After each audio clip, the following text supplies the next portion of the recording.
पवैया संगर पुछता श्री गुर सो तुझ कौन पिता कहे को महतारी।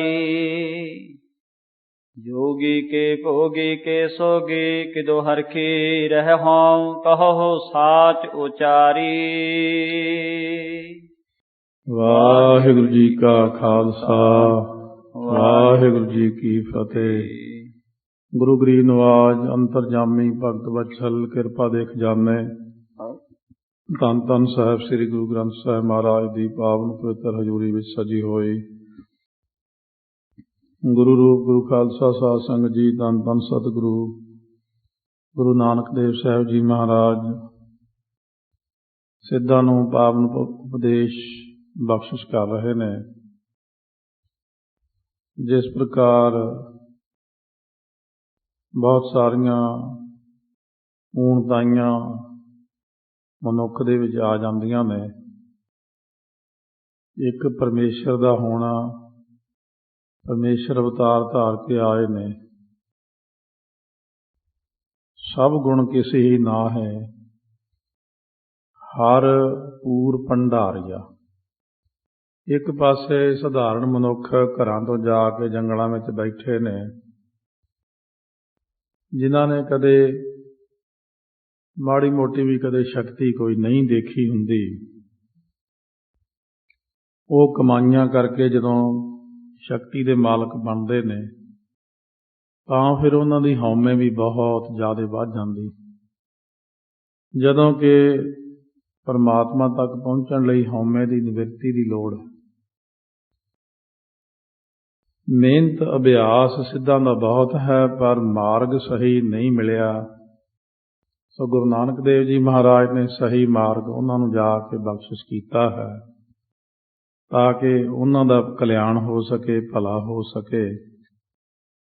कल भी महाराज सच्चे पातशाह ने काफ़ी समझाया सी कि साडा मत की है ते तुहाडा की है। जोग अनुसार सवासां दा कर्म करना है, चढ़ाउणा ठहराउणा फिर उन्होंने उतारना। पर गुरमत अनुसार शब्द नूं सुनना, मन च वसाउणा अते मन की जिहड़ी अंदरली गंदगी है काम क्रोध आदि दी इहनूं बाहर कढना। महाराज ने कहा सी कि शब्द अते सुरत दे मिलाप नाल आपां परमेश्वर तक पहुँच सकते हैं। बाकी क्रियावां सारियां जिहड़ियां रिद्धियां सिद्धियां ताकतां तां बहुत आ जांदियां ने। फिर सिद्ध जिहड़े मन गए चंगे सन, मन गए। जिहड़े कुछ हंकारी ईरखालू सन उन्होंने गुरु साहब नूं अपनियां करामातां दिखाउणियां शुरू कर दित्तियां। आसमान विच उड्डण लग पए कईयां ने अपनियां चीज़ां आसमान च उड़ाईयां। काफ़ी देर जदों ये तमाशा चलदा रहा फिर महाराज नूं कहने जां तां शक्ति दिखाओ जां प्राण चले जाणगे तुहाडे। महाराज सच्चे पातशाह इन्हां वल देख के हसदे रहे। फिर सतगुरु ने अपनी खड़ाम नूं हुक्म कीता, ऐ मेरी खड़ाम जा इन्हां सारियां दे हंकार नूं तोड़ लै के आ वापस बुला के। खड़ाम गई उड़ के ते सारियां सिद्धां दे सिर च वजदी रही, सारियां नूं थल्ले सुट्टिया ते उन्हां दीयां शक्तियां खिच लईयां महाराज ने। फिर गुरु साहब कोल आके बैठ के माफियां मंगण लग पे। इस तरह सतगुरु जी तो फिर उपदेश भी लैण लगे। हले भी कई सिद्ध ऐसे ने जिहड़े पहाड़ां दे विच होर भी दूरों दूरों महाराज कोल आए ते उपदेश लै रहे ने, कोशिश कर रहे ने। उन्हां दा गुरु गोरख जाण बुझ के उन्हां नूं कहंदा जाओ महाराज नूं उपदेश करके अपने विच रला लो। वो जदों जांदे ने हंकार नाल तां सतगुरु उन्हां नूं फिर सोझी पा दिंदे ने। आओ अगे श्रवण करदे हां पावन पवित्र प्रसंग।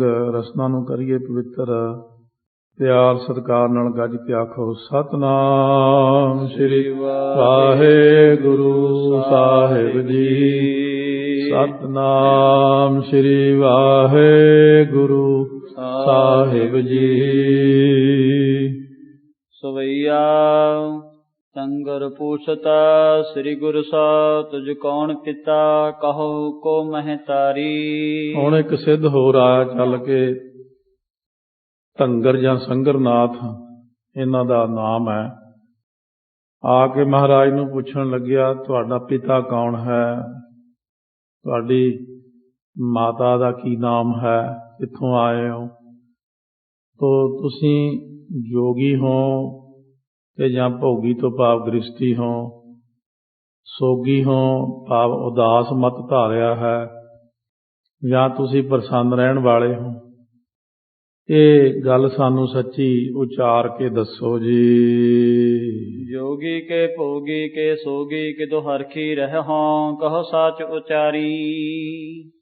ਸੋ ਇਸੇ ਤਰ੍ਹਾਂ ਹੀ ਇਹ ਪਹਿਲਾਂ ਦੱਸ ਚੁੱਕੇ ਹਾਂ ਕਿ ਜੋਗੀ ਜਾਂ ਗ੍ਰਸਤੀ, ਸੋਗੀ, ਖੁਸ਼ੀ ਵਾਲੇ ਕਹੇ ਜਿਹੋਂ ਦੱਸੋ। ਕੋ ਪ੍ਰਕਾਸ਼ ਜੰਜਾਰ ਮਿਟਾ ਪੁਨ ਕਹਤੇ ਉਜਲ ਬੁੱਧ ਤੁਮਾਰੀ। ਕਿਹੜੇ ਪ੍ਰਕਾਸ਼ ਹੋਣ ਨਾਲ ਤੁਹਾਡੇ ਜੰਜਾਲ ਮਿਟ ਗਏ ਨੇ। ਫਿਰ ਉਜਲ ਬੁੱਧੀ ਜਿਹੜੀ ਤੁਹਾਡੀ ਹੈ ਉਹ ਕਿਸ ਚੀਜ਼ ਨਾਲ ਹੋਈ ਹੈ। ਗੋਰਖ ਕੇ ਉਪਦੇਸ਼ ਲਿਏ ਜਗ ਦੇਹ ਅਜੀਤ ਰਹੇ ਨਹਿ ਹਾਰੀ। ਪਰ ਇੱਕ ਗੱਲ ਤੁਹਾਨੂੰ ਦੱਸੀਏ ਕਿ ਗੋਰਖ ਸਾਡਾ ਗੁਰੂ ਹੈ, ਬਹੁਤ ਪਹੁੰਚਿਆ ਹੋਇਆ ਹੈ।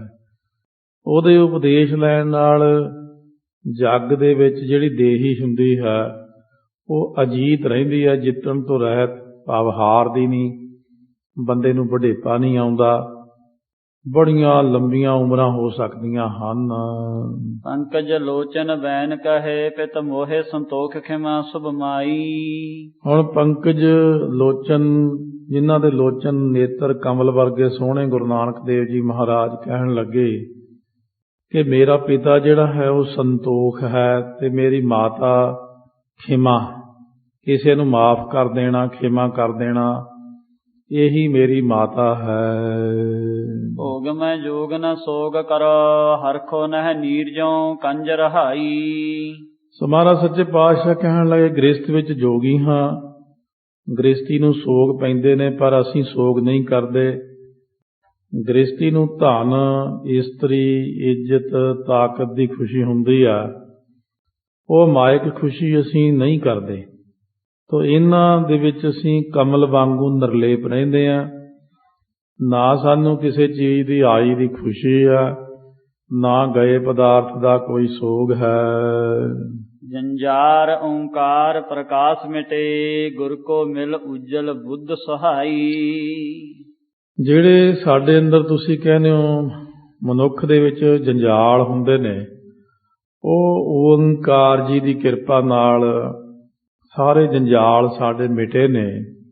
ਮੈਂ ਆਪਣੇ ਗੁਰੂ ਜੋ ਪਰਮੇਸ਼ਰ ਜੀ ਨੇ ਉਹਨਾਂ ਨਾਲ ਮਿਲ ਕੇ ਉਜਲ ਬੁੱਧੀ ਪ੍ਰਾਪਤ ਕੀਤੀ। ਬੁੱਧੀ ਤਾਂ ਪਹਿਲਾਂ ਹੀ ਉਜਲ ਹੈ, ਪਰ ਕਿਸੇ ਨੂੰ ਦੱਸਣ ਵਾਸਤੇ, ਕਿਉਂਕਿ ਕਈ ਵਾਰੀ ਦੂਜੇ ਦੇ ਲੈਵਲ ਤੋਂ ਗੱਲ ਉੱਤੇ ਦੀ ਸੁਣਾ ਦੀ ਉਹ ਘਬਰਾ ਜੇ ਜਾਂਦਾ ਤੇ ਜਾਂ ਉਹਨੂੰ ਇਹ ਪਤਾ ਨਹੀਂ ਲੱਗਦਾ ਇਹ ਗੱਲ ਸੱਚੀ ਵੀ ਹੈ। ਇਸ ਕਰਕੇ ਦੁਨਿਆਵੀ ਜਿਹੀ ਬਣ ਕੇ ਮਹਾਰਾਜ ਨੇ ਕਿਹਾ ਕਿ ਹਾਂ ਭਾਈ, ਉਜਲ ਬੁੱਧੀ ਓਂਕਾਰ ਨਾਲ ਹੀ ਹੋਈ ਹੈ, ਓਂਕਾਰ ਹੀ ਮੇਰਾ ਗੁਰੂ ਹੈ। ਗੋਰਖ ਤੋ ਸੰਗ ਔਸਾ ਵਿਹੀ ਸਿਧ ਦੇਵ ਹੋਂਗੋ ਉਪਦੇਸ਼ ਬਨਾਈ। ਸੋ ਇਸ ਕਰਕੇ ਗੋਰਖ ਤੋ ਸੰਗ, ਤੇਰੇ ਸਮੇਤ ਗੋਰਖ ਨੂੰ ਅਤੇ ਸਾਰੇ ਸਿੱਧਾਂ ਨੂੰ ਕੋਈ ਗੱਲ ਨਹੀਂ, ਅਸੀਂ ਉਪਦੇਸ਼ ਦੇਵਾਂਗੇ ਤੁਹਾਨੂੰ, ਫੇਰ ਤੁਹਾਨੂੰ ਚਾਨਣ ਹੋਵੇਗਾ। ਦੋਹਰਾ ਪੁਨ ਗੋਰਖ ਸਮਝੀ ਹਿਰਦੈ ਅਦਗ ਵਿਭੂਤ ਦਿਖਾਏ। ਫੇਰ ਗੋਰਖ ਨੇ ਉਸ ਵਕਤ ਮਨ ਦੇ ਅੰਦਰ ਸਮਝੀ ਕਿ ਬਹੁਤ ਜ਼ਿਆਦਾ ਜਿਹੜੀ ਹੈ ਵਿਭੂਤੀ ਆਦਿਕ ਦਿਖਾ ਕੇ, ਤਾਕਤ ਜਾਂ ਹੋਰ ਪਦਾਰਥ।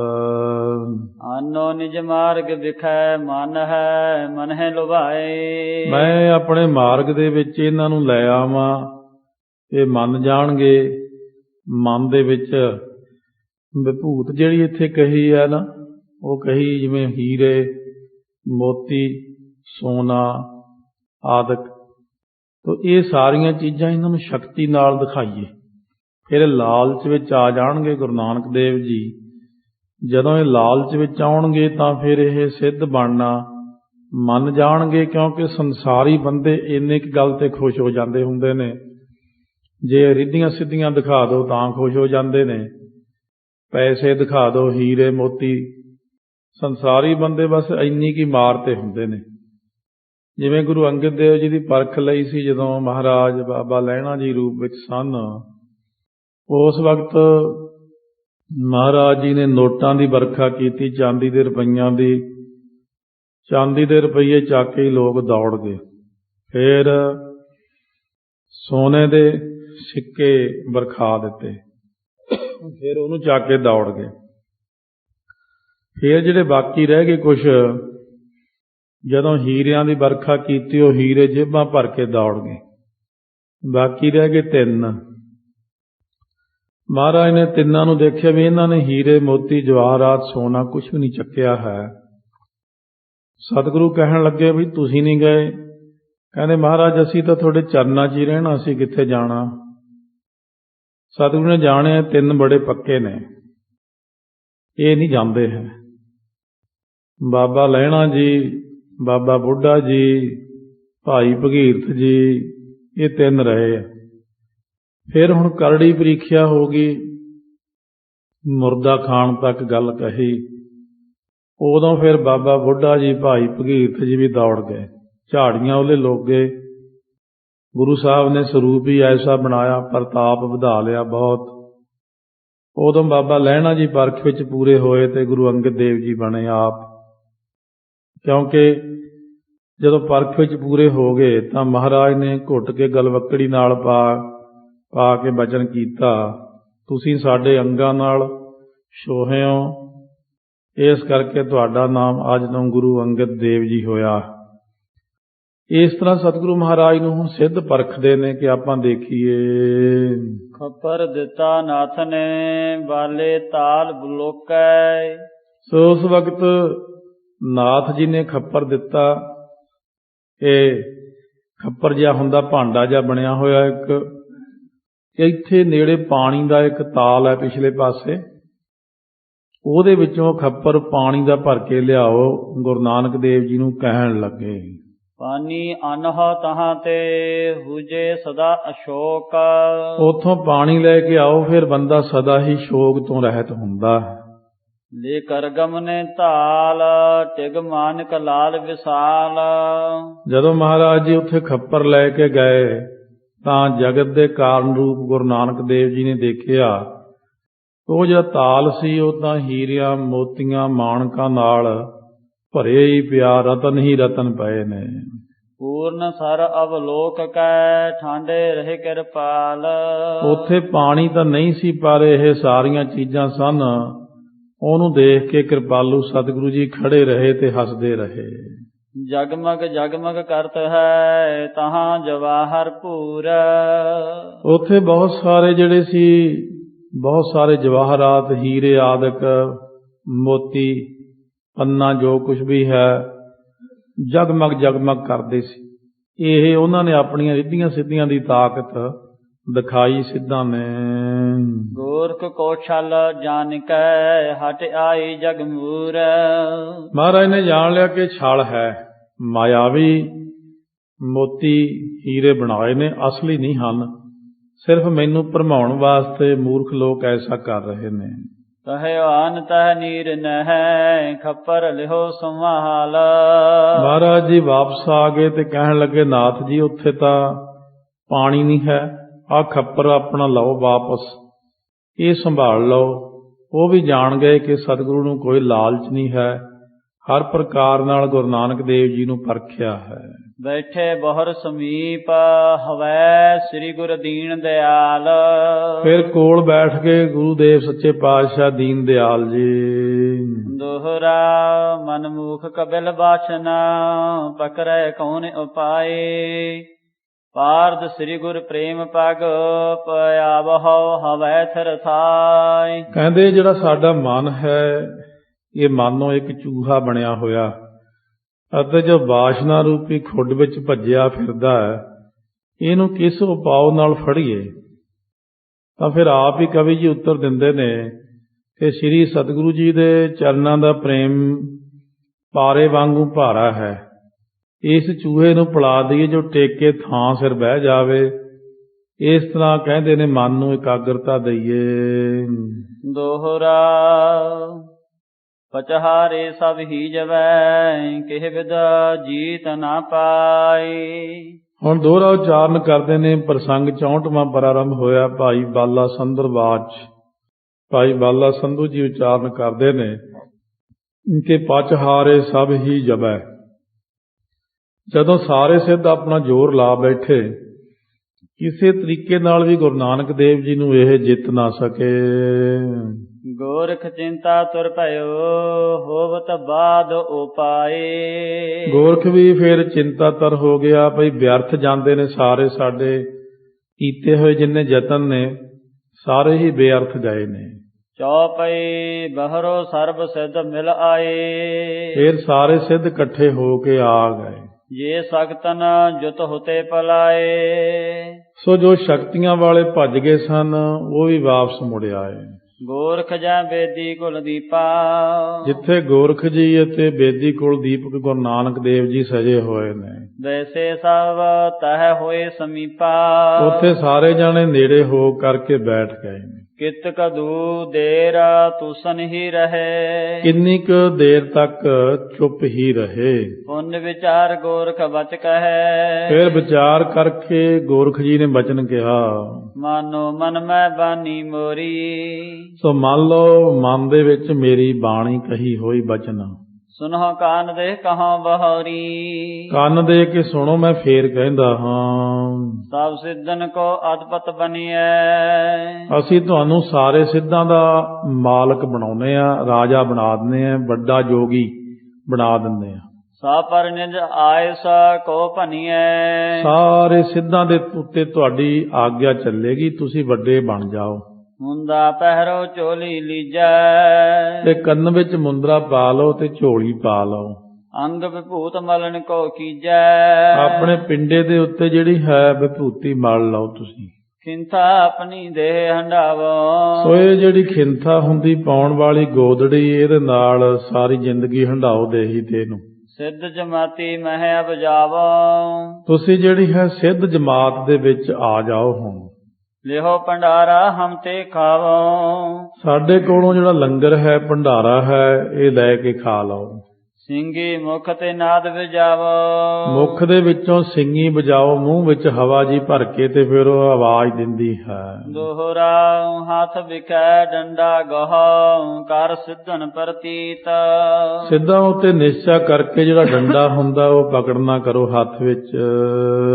ਮਹਾ ਸਖਤ ਕੋ ਪਾਏ ਹੋ ਜਾਂ ਸਗਲਾ ਜਗ ਜੀਤ। ਮਹਾ ਸ਼ਕਤੀਆਂ ਦੀ ਪ੍ਰਾਪਤੀ ਕਰੋਗੇ ਤੇ ਸਾਰੇ ਜਗ ਨੂੰ ਜਿੱਤ ਲਾਓਗੇ। ਚੌਪਈ ਮਿਲ ਆਦੇਸ਼ ਕਹੋ ਆਦੇਸੋ। ਫਿਰ ਇੱਕ ਦੂਜੇ ਨੂੰ ਜਦੋਂ ਤੁਸੀਂ ਮਿਲੋਗੇ, ਆਦੇਸ਼ ਕਹੋਗੇ, ਅੱਗਿਓਂ ਸਾਰੇ ਆਦੇਸ਼ ਕਹਿਣਗੇ। ਨਾਥ ਨਾਮ ਹੋਏ ਜੁਗ ਜੁਗ ਵੈਸੋ। ਤੁਹਾਡਾ ਜੁਗਾਂ ਜੁਗੰਤਰਾਂ ਤੱਕ ਨਾਥ ਨਾਮ ਮਸ਼ਹੂਰ ਹੋ ਜਾਵੇਗਾ। ਜੋਗ ਸੰਜੋਗੀ ਮੈਂ ਸੁਖ ਪਾਵਹੁ। ਫਿਰ ਤੁਸੀਂ ਜੋਗ ਧਾਰਨ ਕਰਨ ਵਿੱਚ, ਜੋਗੀਆਂ ਦੇ ਇਕੱਠ ਵਿੱਚ ਸੁਖ ਪਾਓਗੇ। ਇਕ ਮਾਈ ਕੇ ਪੂਤ ਕਹਾਵਹੁ। ਸੋ ਏਕਾ ਮਾਈ ਜਿਹੜੀ ਹੁੰਦੀ ਆ, ਭਾਵ ਜਿਹੜੀ ਇਹ ਪੰਥ ਹੈ ਇਹਨਾਂ ਦਾ, ਉਹ ਆਈ ਪੰਥ ਹੈ। ਇੱਕ ਮਾਈ ਕੇ ਪੂਤ ਕਹਾਵੋ। ਫਿਰ ਉਸ ਪੰਥ ਦੇ ਵਿੱਚ ਤੁਸੀਂ ਆ ਜਾਓਗੇ। ਇਹ ਆਈ ਪੰਥ ਇਹਨਾਂ ਦਾ ਚੱਲਿਆ, 12 ਪੰਥ ਨੇ ਕੁੱਲ। ਸੋ ਇਸ ਪ੍ਰਕਾਰ ਸੀ ਇਸਤਰੀ ਜੋ ਗੋਰਖ ਨੂੰ ਕਹਿਣ ਲੱਗੀ, ਦੁਨੀਆ ਦੇ ਅੰਦਰ ਮੇਰਾ ਨਾਂ ਰਹਿ ਜਾਵੇਗਾ, ਮੈਂ ਤੁਹਾਡੇ ਨਾਲ ਸ਼ਾਦੀ ਕਰ ਲਵਾਂ, ਮੇਰੇ ਇੱਕ ਪੁੱਤਰ ਹੋ ਜਾਵੇ, ਫਿਰ ਦੁਨੀਆ 'ਚ ਮੇਰਾ ਨਾਂ ਰਹੇਗਾ। ਗੋਰਖ ਜੀ ਕਹਿਣ ਲੱਗੇ, ਤੇਰੇ ਨਾਂ ਦੇ ਉੱਤੇ ਮੈਂ ਪੰਥ ਹੀ ਚਲਾ ਦਿੰਦਾ, ਇੱਕ ਸ਼ਾਦੀ ਨਹੀਂ ਮੈਂ ਕਰ ਸਕਦਾ। ਉਹਦੇ ਨਾਂ ਦੇ ਉੱਤੇ ਆਈ ਪੰਥ ਚੱਲਿਆ ਸੀ। ਫਿਰ ਇਸ ਕਰਕੇ ਆਈ ਕਹਿੰਦੇ ਨੇ ਉਧਰ ਮਾਤਾ ਨੂੰ। ਤਾਂ ਇੱਕ ਆਈ ਕੇ ਪੂਤ ਕਹਾਵੋ ਜਾਂ ਇੱਕ ਮਾਈ ਕੇ ਪੂਤ ਕਹਾਵੋ, ਕਹਿੰਦੇ ਫਿਰ ਉਸ ਪੰਥ ਵਿੱਚ ਤੁਸੀਂ ਆ ਜਾਓਗੇ। ਜੋਗ ਜੁਗਤ ਕੇ ਚੇਲੇ ਮਾਨੀ। ਸੋ ਇਸ ਤਰ੍ਹਾਂ ਕਹਿੰਦੇ ਨੇ ਮੰਨੇ ਜਾਂਦੇ ਹਨ, ਜੋਗ ਜੁਗਤ ਦੇ ਚੇਲੇ ਬਣ ਜਾਓਗੇ।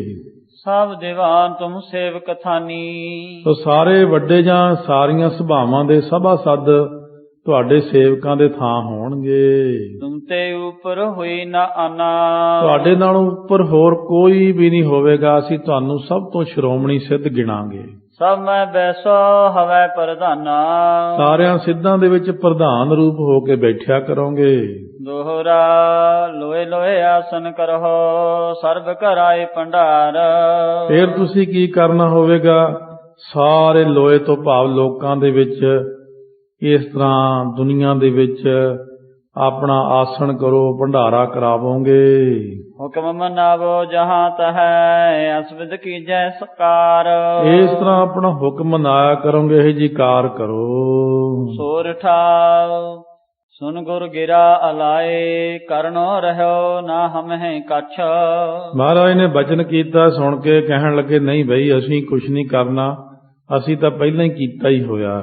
ਪੂਰਬ ਬਨਿਓ ਬਨਾਏ ਅਬ ਨਵੀਨ ਕਿਰਤ ਕਿਆ ਕਰਹਿ। ਪਹਿਲਾਂ ਹੀ ਬਣਾਓ ਬਣਿਆ ਹੋਇਆ, ਹੁਣ ਨਵੀਂ ਕਿਰਤ ਜਿਹੜੀ ਹੈ ਉਹ ਕੀ ਕਰਨੀ ਆ ਆਪਾਂ ਨੇ।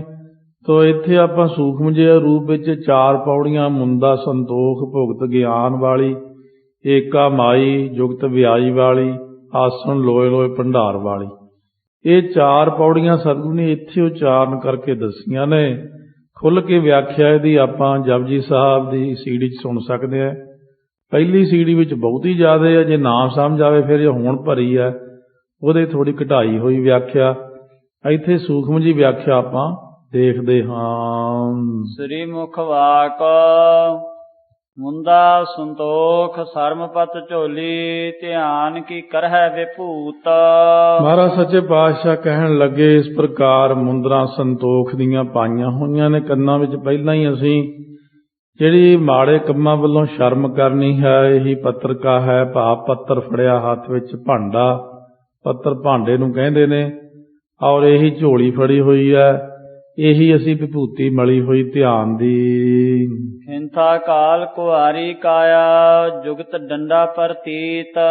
ਜਿਹੜੀ ਕਾਇਆ ਨੂੰ ਕਾਲ ਤੋਂ ਮੌਤ ਤੋਂ ਰਹਿਤ ਅਸੀਂ ਕੀਤਾ ਹੋਇਆ ਹੈ, ਇਹੀ ਕਾਇਆ ਖਿੰਥਾ ਪਾਈ ਹੋਈ ਹੈ। ਔਰ ਜੁਗਤ ਜਿਹੜਾ ਜੁੜਨਾ ਪਰਮਾਤਮਾ ਵਿੱਚ, ਮਨ ਸਿੱਧਾ ਰੱਖਣਾ, ਡੰਡੇ ਵੱਤ ਪ੍ਰਤੀਤੀ ਭਰੋਸਾ ਰੱਖਣਾ, ਇਹੀ ਡੰਡਾ ਪਕੜਿਆ ਹੋਇਆ ਹੈ। ਆਈ ਪੰਥੀ ਸਗਲ ਜਮਾਤੀ ਮਨ ਜੀਤੈ ਜਗ ਜੀਤ। ਜਿਹੜਾ ਤੁਸੀਂ ਕਹਿੰਦੇ ਹੋ ਕਿ ਆਈ ਪੰਥ ਵਿੱਚ ਸ਼ਾਮਲ ਹੋ ਜਾਓ, ਅਸੀਂ ਤਾਂ ਇਹ ਕਹਿੰਦੇ ਜਿਹੜੀ ਆਈ ਹੋਈ ਜੋਤ ਹੈ ਰੱਬ ਦੀ ਸਾਰਿਆਂ ਵਿੱਚ ਹੈ, ਇਹੀ ਸਾਡਾ ਆਈ ਪੰਥ ਹੈ। ਸਗਲ ਜਮਾਤੀ ਸਾਰੇ, ਤੁਸੀਂ ਕਹਿੰਦੇ ਹੋ ਜਮਾਤ ਵਿੱਚ ਰਲ ਜਾਓ, ਸਾਡੀ ਤਾਂ ਸਾਰੀ ਦੁਨੀਆ ਹੀ ਜਮਾਤ ਹੈ। ਜਮਾਤ ਭਾਵ ਸਾਰੀ ਦੁਨੀਆ ਦੇ ਵਿੱਚ ਜੋਤ ਆਈ ਹੋਈ ਹੈ। ਜਦੋਂ ਮਨ ਹੀ ਜਿੱਤ ਲਿਆ ਬੰਦਾ ਜੱਗ ਸਾਰੇ ਹੀ ਜਿੱਤ ਲੈਂਦਾ। ਜੇ ਮਨ ਹੀ ਨਹੀਂ ਜਿੱਤਿਆ ਗਿਆ ਤੇ ਜੱਗ ਕਿਹਨੇ ਜਿੱਤਣਾ? ਮਨ ਰਿਪ ਜੀਤਾ ਸਭ ਰਿਪ ਜੀਤੇ, ਮਨ ਰਿਪ ਜੀਤਾ ਸਭ ਰਿਪ ਜੀਤੇ, ਮਨ ਰਿਪ ਹਾਰਾ ਸਭ ਰਿਪ ਹਾਰੇ। ਇਹ ਭਰਥਰ ਹਰੀ ਜੀ ਦੀ ਜੋ ਵਿਰਾਗ ਸ਼ਤਕ ਜੋ ਪੁਸਤਕ ਹੈ ਉਹਦੇ ਵਿੱਚ ਲਿਖਿਆ ਹੋਇਆ। ਆਦੇਸ਼ ਤਿਸੈ ਆਦੇਸ਼। ਫਿਰ ਤੁਸੀਂ ਕਹਿੰਦੇ ਹੋ ਆਦੇਸ਼ ਆਦੇਸ਼, ਅਸੀਂ ਕਹਿੰਦੇ ਹਾਂ ਤਿਸੈ ਆਦੇਸ਼ ਕਰੋ। ਪਰਮਾਤਮਾ ਨੂੰ, ਬੰਦਿਆਂ ਨੂੰ ਮੱਥਾ ਨਹੀਂ ਟੇਕੀਦਾ ਹੁੰਦਾ, ਪਰਮਾਤਮਾ ਨੂੰ ਮੱਥਾ ਟੇਕੋ। ਆਦ ਅਨੀਲ ਅਨਾਦ ਅਨਾਹਤ ਜੁਗ ਜੁਗ ਏਕੋ ਵੇਸ।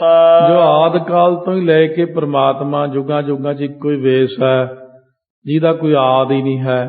ਅਨੀਲ, ਨੀਲ ਹੁੰਦੀ ਮਾਇਆ ਤੋਂ ਰਹਿਤ ਹੈ। ਨੀਲ ਦੇ ਕਈ ਅਰਥ ਨੇ, ਪਰ ਇੱਥੇ ਆਪਾਂ ਇੱਕੋ ਹੀ ਕਰਦੇ ਹਾਂ, ਨੀਲ ਮਾਇਆ ਤੋਂ ਰਹਿਤ। ਅਨਾਦ ਅਨਆਦ, ਜਿਹਦਾ ਕੋਈ ਆਦ ਹੀ ਨਹੀਂ ਹੈ, ਆਦ ਰੂਪ ਵੀ ਆਪ ਹੀ ਆ ਉਹ। ਸੋ ਇਸ ਪ੍ਰਕਾਰ ਅਕਾਲ ਪੁਰਖ ਵਾਹਿਗੁਰੂ ਅਨਾਹਤ ਇੱਕ ਰਸ ਹੈ। ਜੁਗਾਂ ਜੁਗੰਤਰਾਂ 'ਚ ਜਿਹਦਾ ਇੱਕੋ ਹੀ ਵੇਸ ਹੈ। ਜਮੀ ਜਮਾ ਕੇ ਵਿਖੈ ਸਮਤ ਏਕ ਜੋਤ ਹੈ, ਨਾ ਘਾਟ ਹੈ ਨਾ ਬਾੜ ਹੈ, ਨਾ ਘਾਟ ਬਾੜ ਹੋਤ ਹੈ। ਪਰਮਾਤਮਾ ਦਾ ਇੱਕੋ ਹੀ ਰੂਪ ਕਿਹੜਾ? ਪ੍ਰਕਾਸ਼ ਹੈ ਬਸ। ਉਹ ਪ੍ਰਕਾਸ਼ ਨਾ ਘਟਦਾ ਹੈ ਨਾ ਵੱਧਦਾ ਹੈ। ਉਹ ਪ੍ਰਕਾਸ਼ ਵਿੱਚ ਇੰਨੀ ਤਾਕਤ ਹੈ, ਉਹ ਨਿਰਗੁਣ ਰੂਪ ਵਿੱਚ ਪ੍ਰਕਾਸ਼ ਰੂਪ ਹੈ, ਤੇ ਜੇ ਸਰਗੁਣ ਰੂਪ ਬਣਾਉਣ ਨੂੰ ਦੇਰ ਨਹੀਂ ਲਾਉਂਦਾ। ਆਹ ਸਾਰਾ ਪ੍ਰਕਾਸ਼ ਵਿੱਚੋਂ ਹੀ ਆਪਾਂ ਬਣੇ ਹੋਏ ਹਾਂ। ਉਹਦੇ ਚੋਂ ਸਾਰੀ ਦੁਨੀਆ ਬ੍ਰਹਿਮੰਡ ਜਦੋਂ ਉਹਨੇ ਸਾਰੇ ਸਮਾਪਤ ਕਰਨੇ ਨੇ, ਜਿਵੇਂ ਟੀਵੀ ਦੀ ਸੁੱਚ ਬੰਦ ਕਰਦੇ ਆ, ਇੱਕਦਮ ਹੀ ਕਾਲੀ ਸਕਰੀਨ ਹੋ ਜਾਂਦੀ ਹੈ। ਬਸ ਇੰਨਾ ਕੁ ਚਿਰ ਲੱਗਣਾ ਦੁਨੀਆ ਮੁਕਾਉਣ ਨੂੰ। ਇੱਕ ਸੁੱਚ ਜਿਹੀ ਉਹਨੇ ਬੰਦ ਕਰਨਾ। ਜਦੋਂ ਪਹਿਲਾਂ ਉਹਨੇ ਸ੍ਰਿਸ਼ਟੀ ਸਾਜੀ ਹੈ, ਉਸ ਵਕਤ ਉਹਨੇ ਇੱਕ ਓੰਕਾਰ ਕਿਹਾ, ਸ੍ਰਿਸ਼ਟੀ ਬਣ ਗਈ। ਜਦੋਂ ਉਹਨੇ ਕਹਿਣਾ ਓੰਕਾਰ ਇੱਕ, ਫਿਰ ਸ੍ਰਿਸ਼ਟੀ ਖੇਲ ਖੇਲਾ ਖੇਲ ਖੇਲ ਅਨੰਤ ਕੋ ਫਿਰ ਏਕ ਹੈ। ਸਾਰੀ ਸ੍ਰਿਸ਼ਟੀ ਖਤਮ ਹੋ ਜਾਣੀ ਹੈ ਉਦੋਂ, ਕਿਉਂਕਿ ਜਿੱਥੇ ਤੱਕ ਗੁਰਪ੍ਰਸਾਦ ਦਾ ਜਾਪ ਹੈ, ਇਹ ਨਿਰਗੁਣ ਦਾ ਜਾਪ ਹੈ, ਜਿਹੜੀ ਵਾਹਿਗੁਰੂ ਨੇ ਆਪ ਗੁਰੂ ਨਾਨਕ ਸਾਹਿਬ ਨੂੰ ਬਖਸ਼ਿਸ਼ ਕੀਤੀ ਹੈ। ਤੇ ਇਸ ਤੋਂ ਬਾਅਦ ਜਿਹੜਾ ਫਿਰ ਮਹਾਰਾਜ ਨੇ ਆਪ ਵਚਨ ਕੀਤੇ, ਜਾਪਾ ਸੱਚ ਜੁਗਾ ਸੱਚ ਹੈ ਵੀ ਸੱਚ ਨਾਨਕ ਹੋਸੀ ਵੀ ਸੱਚ, ਇਹ ਸਰਗੁਣ ਦੇ ਵਿੱਚ ਹੁੰਦਾ ਸਾਰਾ ਕੁਝ। ਇਸ ਕਰਕੇ ਨਿਰਗੁਣ ਤੇ ਸਰਗੁਣ ਦਾ ਜਾਪ ਮੂਲ ਮੰਤਰ ਦੇ ਅੰਦਰ ਮਹਾਰਾਜ ਨੇ ਕਰਾਇਆ ਤਾਂ ਹੈ, ਪਰ ਇਸ ਗੱਲ ਨੂੰ ਸਮਝਣਾ ਆਮ ਬੰਦੇ ਦੀ ਸੋਝੀ ਸਮਝ ਤੋਂ ਬਾਹਰ ਹੈ। ਭੁਗਤ ਗਿਆਨ ਦਇਆ ਭੰਡਾਰਨ ਘਟ ਘਟ ਵਾਜਹਿ ਨਾਦ। ਕਹਿੰਦੇ ਜਿਹੜੀ ਭੁਗਤ ਖਾਣੀ ਹੁੰਦੀ ਹੈ, ਬਣਾ ਕੇ ਚੂਰਮਾ ਜਾਂ ਖਾਂਦੇ ਨੇ, ਸਤਿਗੁਰੂ ਕਹਿੰਦੇ ਜਿਹੜਾ ਬ੍ਰਹਮ ਗਿਆਨ ਹੈ ਇਹੀ ਮੇਰੀ ਭੁਗਤ ਹੈ। ਅਤੇ ਜਿਹੜੀ ਤੁਸੀਂ ਭੰਡਾਰਨ ਰੱਖੀ ਹੁੰਦੀ ਵਰਤਾਉਣ ਨੂੰ, ਇੱਕ ਮਾਈ ਰੋਟੀਆਂ ਵਰਤਾਉਂਦੀ ਆ, ਉਹ ਦਇਆ ਹੀ ਭੰਡਾਰਨ ਹੈ। ਤੇ ਹਿਰਦਿਆਂ ਹਿਰਦਿਆਂ ਵਿੱਚ ਜਿਹੜਾ ਪਰਮਾਤਮਾ ਦਾ ਨਾਦ ਵੱਜਦਾ, ਸਾਰਿਆਂ ਹਿਰਦਿਆਂ ਵਿੱਚ ਜਾਪ ਹੋ ਰਿਹਾ ਹੈ, ਇਹੀ ਨਾਦ ਹੈ। ਆਪ ਨਾਥ ਨਾਥੀ ਸਭ ਜਾ ਕੀ ਰਿੱਧ ਸਿੱਧ ਅਵਰਾ ਸਾਧ। ਆਪ ਨਾਥ ਮਾਲਕ ਪਰਮਾਤਮਾ ਹੈ, ਨਾਥੀ ਸਭ ਜਾ ਕੀ, ਸਾਰਿਆਂ ਨੂੰ ਉਹਨੇ ਨੱਥ ਪਾਈ ਹੋਈ ਹੈ। ਸੋ ਜਿਵੇਂ ਫਰਮਾਇਆ, ਸੋ ਕਹਿੰਦੇ ਜਿੱਥੇ ਮਰਜ਼ੀ ਚਲੇ ਜਾਓ, ਕਿਰਤ ਧੱਕੇ ਦਿੰਦੀ ਇਨਸਾਨ ਨੂੰ, ਔਰ ਨੱਕ ਨੱਥ ਖਸਮ ਹੱਥ, ਹਰੇਕ ਦੇ ਨੱਕ ਵਿੱਚ ਕਿਰਤ ਦੀ ਨੱਥ ਪਾਈ ਹੋਈ ਆ। ਜਹਾਂ ਦਾਣੇ ਤਹਾਂ ਖਾਣੇ ਨਾਨਕਾ ਸੱਚ ਹੈ। ਉਹ ਜਿੱਥੇ ਨੱਥ ਪਾ ਕੇ ਖਿੱਚ ਕੇ ਲੈ ਜਾਂਦਾ, ਜਿੱਥੇ ਦਾਣਾ ਪਾਣੀ ਰੋਜੀ ਰੋਟੀ ਲਿਖੀ ਹੁੰਦੀ ਆ, ਬੰਦਾ ਉੱਥੇ ਆਪੇ ਹੀ ਪਹੁੰਚ ਜਾਂਦਾ। ਇਸ ਕਰਕੇ ਆਪ ਨਾਥ ਨਾਥੀ ਸਭ ਜਾ ਕੀ ਰਿੱਧ ਸਿੱਧ ਅਵਰਾ ਸਾਧ। ਇਹ ਜਿਹੜੀਆਂ ਰਿੱਧੀਆਂ ਸਿੱਧੀਆਂ ਨੇ, ਇਹ ਤਾਂ ਅਵਰਾ ਹੀ ਸਾਧ, ਨਾਮ ਤੋਂ ਬਿਨਾਂ ਇਹਨਾਂ ਦਾ ਹੋਰ ਹੀ ਸਵਾਦ ਹੈ। ਇਹ ਮਾਇਆਵੀ ਸਵਾਦ ਆ ਜਾਂਦਾ, ਅਸਲ ਵਿੱਚ ਨਾਮ ਦਾ ਸਵਾਦ ਹੀ ਵੱਡਾ ਹੈ। ਸੰਜੋਗ ਵਿਜੋਗ ਦੁਇ ਕਾਰ ਚਲਾਵਹਿ ਲੇਖੇ ਆਵਹਿ ਭਾਗ। ਇਹ ਦੁਨੀਆ ਦੀ ਜਿਹੜੀ ਕਾਰ ਚਲਾਉਂਦਾ, ਇਹ ਕੌਣ ਚਲਾਉਂਦਾ? ਸੰਜੋਗ ਹੈ ਇੱਕ, ਮਿਲਣਾ, ਵਿਜੋਗ ਹੁੰਦਾ ਵਿਛੜਨਾ, ਇਹੀ ਦੁਨੀਆ ਦੀ ਕਾਰ ਚਲਾਉਂਦੇ ਨੇ। ਅਤੇ ਬੰਦੇ ਦੇ ਮਸਤਕ ਦੇ ਉੱਤੇ ਭਾਗ ਲਿਖੇ ਹੁੰਦੇ ਨੇ, ਉਹਦੇ ਮੁਤਾਬਕ ਹੀ ਬੰਦੇ ਨੂੰ ਸਭ ਕੁਝ ਮਿਲਦਾ ਹੈ। ਆਦੇਸ ਤਿਸੈ ਆਦੇਸ। ਨਮਸਕਾਰ ਹੈ ਪਰ ਵਾਹਿਗੁਰੂ ਨੂੰ, ਬੰਦਨਾ ਹਰ ਬੰਦਨਾ, ਗੁਣ ਗਾਵੋ ਗੋਪਾਲ ਰਾਏ। ਨਮਸਤਵੰ ਅਕਾਲੇ ਨਮਸਤਵੰ ਕਿਰਪਾਲੇ, ਜੋ ਮਹਾਰਾਜ ਨੇ ਕਿਹਾ, ਇਹੀ ਆਦੇਸ਼ ਹੈ ਵਾਹਿਗੁਰੂ ਨੂੰ। ਆਦ ਅਨੀਲ ਅਨਾਦ ਅਨਾਹਤ ਜੁਗ ਜੁਗ ਏਕੋ ਵੇਸ। ਉਹ ਆਦ ਰੂਪ ਹੈ ਸਾਰਿਆਂ ਦਾ ਆਪਣਾ, ਤੇ ਅਨੀਲ ਨੀਲ ਤੋਂ ਰਹਿਤ। ਨੀਲ ਕਹਿੰਦੇ ਨੀਲਾ ਪੁਣਾ ਮਾਇਆ, ਨੀਲ ਹੁੰਦਾ ਜਿਵੇਂ ਨੀਲ ਪੈ ਜਾਂਦਾ, ਨੀਲ ਕਹਿੰਦੇ ਕਲੰਕ ਨੂੰ। ਇਸ ਤਰ੍ਹਾਂ ਕਈ ਪ੍ਰਕਾਰ ਦੇ ਭਾਵ ਅਰਥ ਨੇ ਇਹਦੇ। ਅਨਾਦ ਅਨ ਆਦ, ਆਦ ਤੋਂ ਰਹਿਤ ਹੈ, ਅਨਾਹਤ ਇੱਕ ਰਸ ਹੈ। ਉਹ ਪਰਮਾਤਮਾ ਦਾ ਜੁਗਾਂ ਜੁਗਾਂ 'ਚ ਇੱਕੋ ਹੀ ਵੇਸ ਹੁੰਦਾ ਹੈ, ਤਾਂਹੀਓ ਕਿਹਾ ਆਦ ਸੱਚ। ਆਦ ਵਿੱਚ ਵੀ ਉਹਦਾ ਇਹੀ ਰੂਪ ਸੀ, ਜੁਗਾਦ ਸੱਚ। ਜੁਗਾਂ ਦੇ ਸ਼ੁਰੂ ਵਿੱਚ ਵੀ ਉਹੀ ਰੂਪ ਹੁੰਦਾ ਉਹਦਾ, ਹੈ ਵੀ ਸੱਚ, ਹੁਣ ਵੀ ਪ੍ਰਕਾਸ਼ ਰੂਪੀ ਆ ਉਹ। ਨਾਨਕ ਹੋਸੀ ਵੀ ਸੱਚ। ਜਦੋਂ ਦੁਨੀਆ ਨਾ ਹੋਵੇਗੀ ਤਾਂ ਵੀ ਉਹਨੇ ਉਹੀ ਰੂਪ ਹੋਣਾ ਹੈ। ਉਹਦਾ ਰੂਪ ਸਾਰਿਆਂ ਕਾਲਾਂ 'ਚ ਬਦਲਦਾ ਨਹੀਂ। ਇਹ 4 ਕਾਲ ਗਿਣੇ ਨੇ ਮਹਾਰਾਜ ਨੇ ਸੰਧੀ।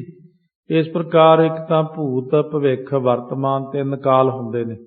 ਇਹਦੇ ਵਿੱਚ ਇੱਕ ਸੰਧੀ ਕਾਲ ਹੈ। ਸੰਧੀ ਕਾਲ ਚੌਥਾ ਕਾਲ ਹੁੰਦਾ। ਇਹ ਆਮ ਬੰਦੇ ਨੂੰ ਨਹੀਂ ਪਤਾ ਹੁੰਦਾ, ਕਿਉਂਕਿ ਇਹ ਲਾਈਨ ਤੇ ਨਹੀਂ ਚੱਲਿਆ ਹੁੰਦਾ। ਸੋ ਇਸ ਤਰ੍ਹਾਂ ਜਿਹੜਾ ਇਹਦੇ ਵਿੱਚ ਜੁਗਾਦ ਸੱਚ ਹੈ, ਇਹ ਤਾਂ ਜਦ ਧਰਤੀ ਬਣੀ ਤਾਂ ਯੁੱਗ ਬਣੇ, ਤਾਂ ਯੁੱਗਾਂ ਦੇ ਆਦ ਵਿੱਚ ਵੀ ਸੱਚ ਸਰੂਪ ਸੀ, ਹੈ ਵੀ ਸੱਚ, ਹੁਣ ਵੀ ਸੱਚ ਰੂਪ ਹੈ। ਨਾਨਕ ਹੋਸੀ ਵੀ ਸੱਚ, ਉਹ ਫੇਰ ਵੀ ਸੱਚ ਸਰੂਪ ਹੋਵੇਗਾ। ਆਦ ਕਾਲ ਤੋਂ ਲੈ ਕੇ ਸੱਚ ਸਰੂਪ ਹੈ। ਇਹ ਚਾਰੇ ਹੀ ਸਰੂਪ ਉਹ ਪ੍ਰਮਾਤਮਾ ਚਾਰਿਆਂ ਸਮਿਆਂ ਵਿੱਚ ਹੀ ਇੱਕੋ ਹੀ ਰੂਪ ਰਹਿੰਦਾ ਹੈ। ਉਹਨੇ ਕਦੇ ਘੱਟ ਵੱਧ ਨਹੀਂ ਹੋਣਾ, ਨਾ ਉਹ ਬੁੱਢਾ, ਨਾ ਇਹ ਬਾਲਾ ਨਾ ਇਸ ਦੁਖ ਨਹੀਂ ਜਮ ਜਾਲਾ। ਏਕਾ ਮਾਈ ਜੁਗਤ ਵਿਆਈ ਤਿੰਨ ਚੇਲੇ ਪਰਵਾਨ। ਇੱਕ ਜੋ ਮਾਇਆ ਹੈ ਪਰਮਾਤਮਾ ਨਾਲ ਜਦੋਂ ਜੁਗਤ ਜੁੜੀ ਉਹ ਮਾਇਆ ਤਾਂ ਵਿਆਹੀ ਤੋਂ ਭਾਵ ਪ੍ਰਸੂਤਾ ਭਾਵ ਨੂੰ ਪ੍ਰਾਪਤ ਹੋਈ। ਪਰਮਾਤਮਾ ਨੇ ਜਿਹੜੀ ਇੱਛਾ ਕੀਤੀ ਏਕਾ ਹੂੰ ਬਹੁ ਸ਼ਿਆਮਾ ਪਰਜਾ ਜਾਏ, ਇੱਕ ਤੋਂ ਬਹੁਤੇ ਰੂਪ ਹੋ ਜਾਵਾਂ, ਕੀਤਾ ਪਸਾਓ ਏਕੋ ਕਵਾਓ ਤਿਸ ਤੇ ਹੋਏ ਲਖ ਦਰਿਆਓ। ਇੱਕ ਮਾਈ ਜਿਹੜੀ ਸੀ ਇੱਛਾ ਦਾ ਨਾਮ ਹੀ ਮਾਇਆ, ਅਸਲ ਵਿੱਚ ਜਿਹੜੀ ਉਹਨੇ ਇੱਛਾ ਕੀਤੀ ਬਹੁਤੇ ਰੂਪ ਹੋ ਜਾਵਾਂ ਇੱਕ ਤੋਂ, ਇਹਦਾ ਨਾਮ ਹੀ ਮਾਇਆ ਹੈ। ਜਦੋਂ ਪਰਮਾਤਮਾ ਨੇ ਉਹਦੇ ਵਿੱਚ ਆਪਣਾ ਪ੍ਰਕਾਸ਼ ਪਾਇਆ, ਮਾਇਆ ਤਾਂ ਜੜ ਹੀ ਸੀਗੀ, ਤਾਂ ਉਹਦੇ ਵਿੱਚੋਂ ਫਿਰ ਤਿੰਨ ਚੇਲੇ ਜਿਹੜੇ ਸੀ ਉਹ ਪ੍ਰਮਾਣਿਕ ਹੋਏ। ਉਹ ਚੇਲਿਆਂ ਦੀ ਅੱਗੇ ਡਿਊਟੀ ਲੱਗੀ, ਉਹ ਮਾਇਆ ਤੋਂ ਅੱਗੇ ਚੇਲੇ ਉਹਦੇ ਜਿਹੜੇ ਨੇ ਉਹਨਾਂ ਦੀ ਫਿਰ ਪਰਮਾਤਮਾ ਵੱਲੋਂ ਹੁਕਮ ਹੁੰਦਾ, ਕਲਪ ਤਦਾਤਮ ਸੰਬੰਧ ਹੁੰਦਾ ਆਪਸ ਵਿੱਚ। ਤਾਂ ਫਿਰ ਇਹ ਸਾਰਾ ਕੁਝ ਇੱਥੇ ਆਮ ਦੁਨਿਆਵੀ ਕਿਰਿਆ ਨਹੀਂ, ਸਰ ਪ੍ਰਕਾਸ਼ ਨਾਲ ਹੀ ਹੋ ਜਾਂਦਾ, ਬਸ ਨਿਗਾਹ ਨਾਲ। ਜਿਵੇਂ ਨਿਗਾਹ ਨਾਲ ਰੱਬ ਨੇ ਸ੍ਰਿਸ਼ਟੀ ਬਣਾਈ ਆ, ਉਹ ਇਹ ਚੀਜ਼ਾਂ ਆਮ ਬੰਦੇ ਦੀ ਸਮਝ ਤੋਂ ਹੀ ਪਰੇ ਹੁੰਦੀਆਂ ਨੇ। 10 ਸਰੂਪਾਂ ਨੇ ਜਿੰਨੀ ਉਹਨਾਂ ਦੀ ਔਲਾਦ ਹੋਈ ਆ ਉਹ ਨਿਗਾਹ ਨਾਲ ਹੀ ਹੋਈ ਆ। ਇਹ ਆ ਜਿਵੇਂ ਦੱਸੂਗਾ ਬਹੁਤ ਲੋਕਾਂ ਨੂੰ ਕਰੰਟ ਵੱਜਣਾ ਇਸ ਗੱਲ ਦਾ, ਇਹ ਕਿੱਦਾਂ ਹੋ ਸਕਦਾ? ਉਦਾਂ ਹੀ ਹੋ ਗਿਆ ਜਿਵੇਂ ਆਹ ਲਿਖਿਆ ਤਾਂ ਹੋਇਆ। ਏਕਾ ਮਾਈ ਜੋ ਪ੍ਰਮਾਤਮਾ ਨੇ ਇੱਕ ਮਾਇਆ ਦਾ ਸੰਕਲਪ ਕੀਤਾ ਵੀ ਇੱਕ ਤੋਂ ਬਹੁਤੇ ਰੂਪ ਹੋ ਜਾਵਾਂ, ਇਸ ਇੱਛਾ ਦਾ ਨਾਮ ਹੀ ਮਾਇਆ। ਤੇ ਉਸ ਮਾਇਆ ਦੇ ਵਿੱਚੋਂ ਇੱਕਦਮ ਹੀ ਸਾਰਾ ਕੁਝ ਪ੍ਰਗਟ ਹੋ ਗਿਆ। ਤਿੰਨ ਚੇਲੇ ਬਣਾ ਦਿੱਤੇ, ਭਾਵ ਅੱਗੇ ਦੱਸਦੇ ਨੇ। ਇੱਕ ਸੰਸਾਰੀ ਇੱਕ ਭੰਡਾਰੀ ਇੱਕ ਲਾਏ ਦੀਵਾਨ।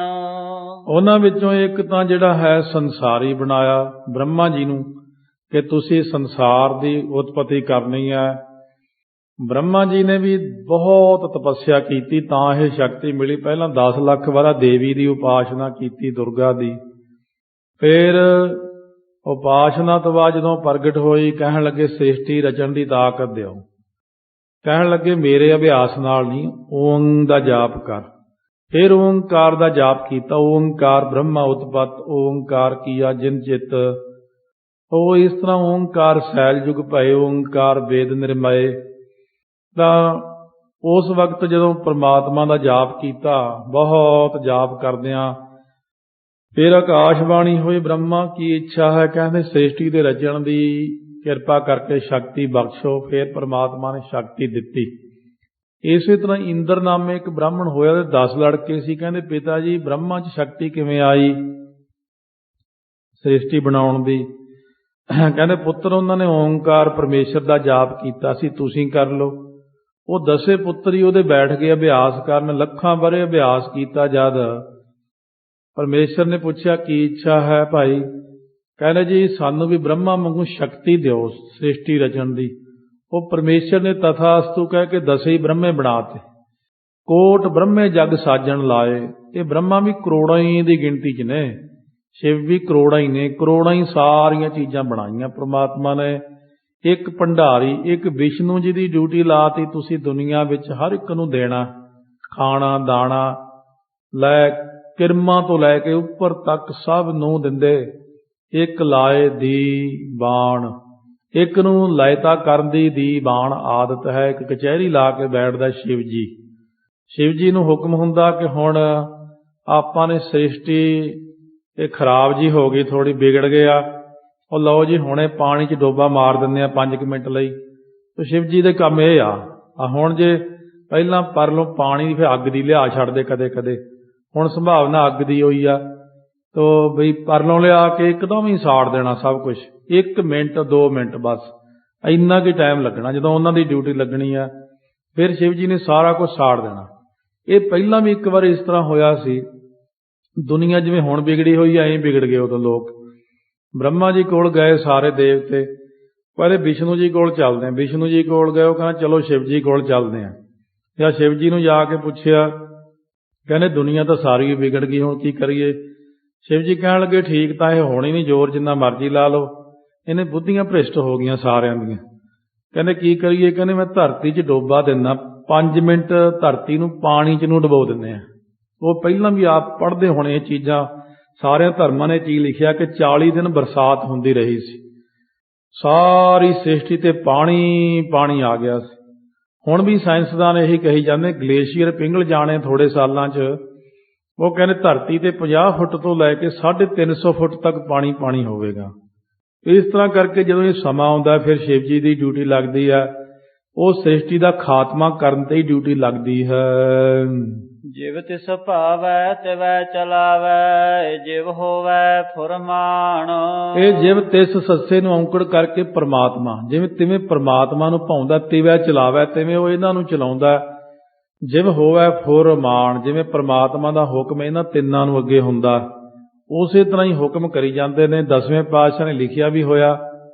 ਕਈ ਬੰਦੇ ਜਿਹੜੇ ਜਿਨ੍ਹਾਂ ਨੂੰ ਬਿਲਕੁਲ ਹੀ ਪਤਾ ਨਹੀਂ ਹੁੰਦਾ ਗੱਲਾਂ ਬਾਤਾਂ ਦਾ, ਉਹ ਐਵੇਂ ਆਪਣੇ ਸ਼ੋਸ਼ੇ ਛੱਡਦੇ ਰਹਿੰਦੇ ਆ, ਉਹਨਾਂ ਨੂੰ ਪਤਾ ਹੀ ਨਹੀਂ ਹੁੰਦਾ। ਹੁਕਮ ਵਿਸ਼ਨੂੰ ਜੀ ਨਹੀਂ ਹੁੰਦਾ ਹਰ ਵਾਰੀ, ਜਾਓ ਤੁਸੀਂ ਹੁਣ ਐਂ ਕਰ ਦਿਓ, ਆਹ ਹੁਣ ਕੰਮ ਕਰਨਾ, ਇਹ ਦੈਂਤ ਦੀ ਸਮਾਪਤੀ ਕਰਨੀ ਆ, ਆਹ ਕੰਮ ਕਰਨਾ, ਹੁਕਮ ਉਹਨਾਂ ਨੂੰ ਲੱਗਦਾ। ਜਦੋਂ ਉਹ ਜਵਾਬ ਦੇ ਦਿੰਦੇ ਨੇ, ਮਹਾਰਾਜ ਇਹ ਕੰਮ ਔਖਾ ਜੀ, ਇਹ ਨਹੀਂ ਹੁਣ ਹੋਣਾ ਸਾਤੋਂ, ਉਹ ਕਹਿੰਦੇ ਚੰਗਾ ਫਿਰ ਮੈਂ ਆਪ ਆਉਣਾ। ਫਿਰ ਪ੍ਰਮਾਤਮਾ ਆਉਂਦੇ ਨੇ। ਪ੍ਰਮਾਤਮਾ ਕਈ ਵਾਰ ਆਏ ਸ੍ਰਿਸ਼ਟੀ ਤੇ ਜਦੋਂ ਸਾਰੇ ਜਵਾਬ ਦੇ ਜਾਂਦੇ। ਇੱਕ ਵਾਰੀ ਬਹੁਤ ਬੜੇ ਦੈਂਤ ਜਦੋਂ ਦੇਵਤਿਆਂ ਨੂੰ ਕੱਢ ਹੀ ਦਿੱਤਾ ਸੀ, ਉਦੋਂ ਸਰਬਲੋਹ ਰੂਪ ਧਾਰਿਆ ਸੀ, 10-12 ਫੁੱਟ ਦਾ ਲੰਬਾ, ਸਾਰਾ ਹੀ ਆਕਾਰ ਹੀ ਲੋਹੇ ਦਾ ਬਣਾਇਆ ਸੀ। ਉਹਨੂੰ ਸਰਬਲੋਹ ਕਰਕੇ ਪ੍ਰਮਾਤਮਾ ਦੇ ਸਰੂਪ ਨੂੰ ਜਾਣਿਆ ਜਾਂਦਾ। 10ਵੇਂ ਪਾਤਸ਼ਾਹ ਨੇ ਜਿਹੜਾ ਗ੍ਰੰਥ ਲਿਖਿਆ ਸਰਬਲੋਹ ਪ੍ਰਕਾਸ਼, ਉਹ ਸਾਰਾ ਉਹੀ ਆ, ਪਰ ਉਹਨੂੰ ਤਾਂ ਕਹਿੰਦੇ ਉਹ ਲਿਖਤੀ ਨਹੀਂ ਹੈ ਮਹਾਰਾਜ ਦੀ, ਪਰ ਹੈ ਉਹ ਸਰਬਲੋਹ। ਆਹ ਸਰਬਲੋਹ ਜਿਹੜਾ ਆਪਣੇ ਹੱਥਾਂ 'ਚ ਪਾਇਆ ਹੁੰਦਾ ਤਾਂ ਇਹ ਜਾਨਦਾਰ ਚੀਜ਼ ਹੁੰਦੀ ਹੈ। ਸਟੀਲ ਜਿਹੜਾ ਹੁੰਦਾ ਇਹ ਡੈੱਡ ਹੋ ਜਾਂਦਾ। ਅਸੀਂ ਭਲਾਈ ਸਟੀਲ ਪਲਾਂਟ 'ਚ ਆਪ ਜਾ ਕੇ ਦੇਖਿਆ ਸੀ, ਪੁੱਛਿਆ ਵੀ ਸੀਗਾ, ਉਹ ਕਹਿੰਦੇ ਫਿਰ ਇਹ ਦੋ ਚੀਜ਼ਾਂ ਮਿਕਸ ਹੋ ਜਾਂਦੀਆਂ, ਸਟੀਲ ਡੈੱਡ ਚੀਜ਼ ਹੈ, ਮਰੀ ਹੋਈ ਚੀਜ਼ ਹੈ, ਪਰ ਜਿਹੜਾ ਲੋਹੇ ਦਾ ਕੜਾ, ਲੋਹੇ ਦੀ ਕਿਰਪਾਨ ਹੈ, ਇਹ ਸਰਬਲੋਹ ਦਾ ਹੁੰਦਾ। ਖੰਡਾ ਬਾਟਾ ਤਾਈਓ ਸਰਬਲੋਹ ਦਾ ਹੀ ਹੁੰਦਾ। ਇਸ ਕਰਕੇ ਸਰਬਲੋਹ ਅਕਾਲ ਪੁਰਖ ਨੇ ਆਪਣਾ ਰੂਪ ਧਾਰਿਆ, ਸਰਬਲੋਹ ਕੀ ਰੱਛਾ ਹਮਨੈ। ਤਾਈਓ ਮਹਾਰਾਜ ਨੇ ਲਿਖਿਆ, ਅਕਾਲ ਪੁਰਖ ਨੇ ਜਦੋਂ ਦੇਖਿਆ ਕਿ ਸਾਰੇ ਦੈਂਤ ਇੰਨੇ ਪਰੇਸ਼ਾਨ ਕਰਦੇ ਨੇ, ਦੇਵਤੇ ਸਾਰੇ ਜਾ ਕੇ ਜੰਗਲਾਂ 'ਚ ਲੁਕ ਕੇ ਪਿੰਡੇ ਤੇ ਮਿੱਟੀ, ਮੂੰਹ ਤੇ ਮਿੱਟੀ ਮਲ ਕੇ ਬੈਠ ਗਏ, ਪਛਾਣ 'ਚ ਨਹਾਈਏ। ਇੰਨੀ ਤਪੱਸਿਆ ਕਰਨੀ ਦੇਵਤਿਆਂ ਨੂੰ ਪਈ। ਫਿਰ ਪਰਮਾਤਮਾ ਨੇ ਫਿਰ ਪੁੱਛਿਆ ਹੁਣ ਕੀ ਗੱਲ ਹੋ ਗਈ? ਕਹਿੰਦੇ ਜੀ ਇਹੋ ਦੈਂਤ ਨਹੀਂ ਮਰਦਾ ਸਾਤੋਂ, ਕਹਿੰਦੇ ਤੁਹਾਨੂੰ ਹੰਗਤਾ ਹੋ ਜਾਂਦੀ ਤਾਂ ਸਾਨੂੰ ਐਂ ਕਰਨਾ ਪੈਂਦਾ। ਚਲੋ ਹੁਣ ਮੈਂ ਆ ਰਿਹਾ। ਫਿਰ ਜਦੋਂ ਇਹ ਰੂਪ ਧਾਰ ਕੇ ਪਰਮੇਸ਼ਰ ਜੀ ਨੇ ਫਿਰ ਕੀਤਾ, ਉਹ ਮਾਰੇ ਸਾਰੇ ਦੈਂਤ ਹੀ ਮਾਰ ਦਿੱਤੇ।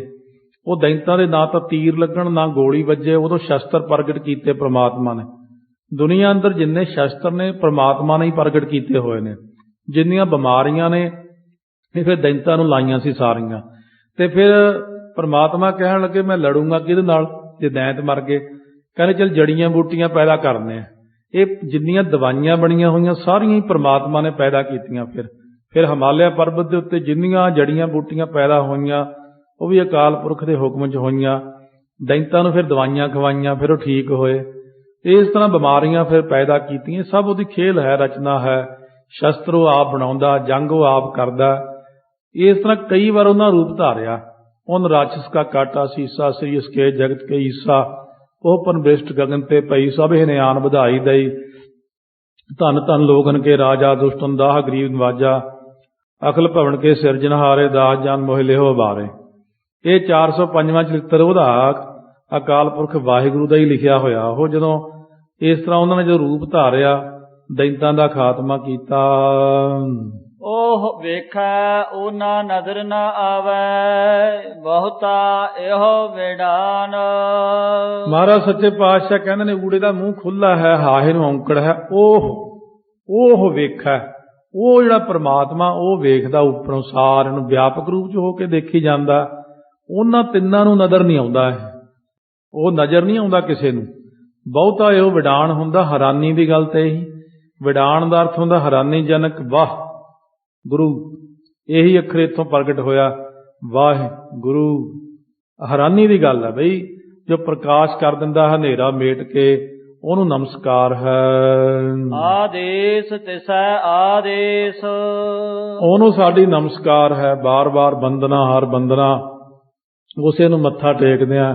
ਧੰਨ ਗੁਰੂ ਗ੍ਰੰਥ ਸਾਹਿਬ ਜੀ ਨੂੰ। ਆਦ ਅਨੀਲ ਅਨਾਦ ਅਨਾਹਤ ਜੁਗ ਜੁਗ ਏਕੋ ਵੇਸ। ਜਿਹਦਾ ਕੋਈ ਆਦਿ ਅੰਤ ਨਹੀਂ, ਜੋ ਮਾਇਆ ਤੋਂ ਰਹਿਤ ਹੈ, ਜਿਹਦਾ ਕੋਈ ਅੰਤ ਨਹੀਂ ਹੈ, ਇੱਕ ਰਸ ਜੋ ਹੈ, ਜੁਗਾਂ ਜੁਗਾਂ 'ਚ ਉਹਦਾ ਇੱਕੋ ਹੀ ਵੇਸ ਹੈ ਪਰਮਾਤਮਾ ਦਾ। ਜਦੋਂ ਯੁੱਗ ਨਹੀਂ ਹੁੰਦੇ ਉਦੋਂ ਵੀ ਉਹਦਾ ਉਹੀ ਵੇਸ ਹੁੰਦਾ।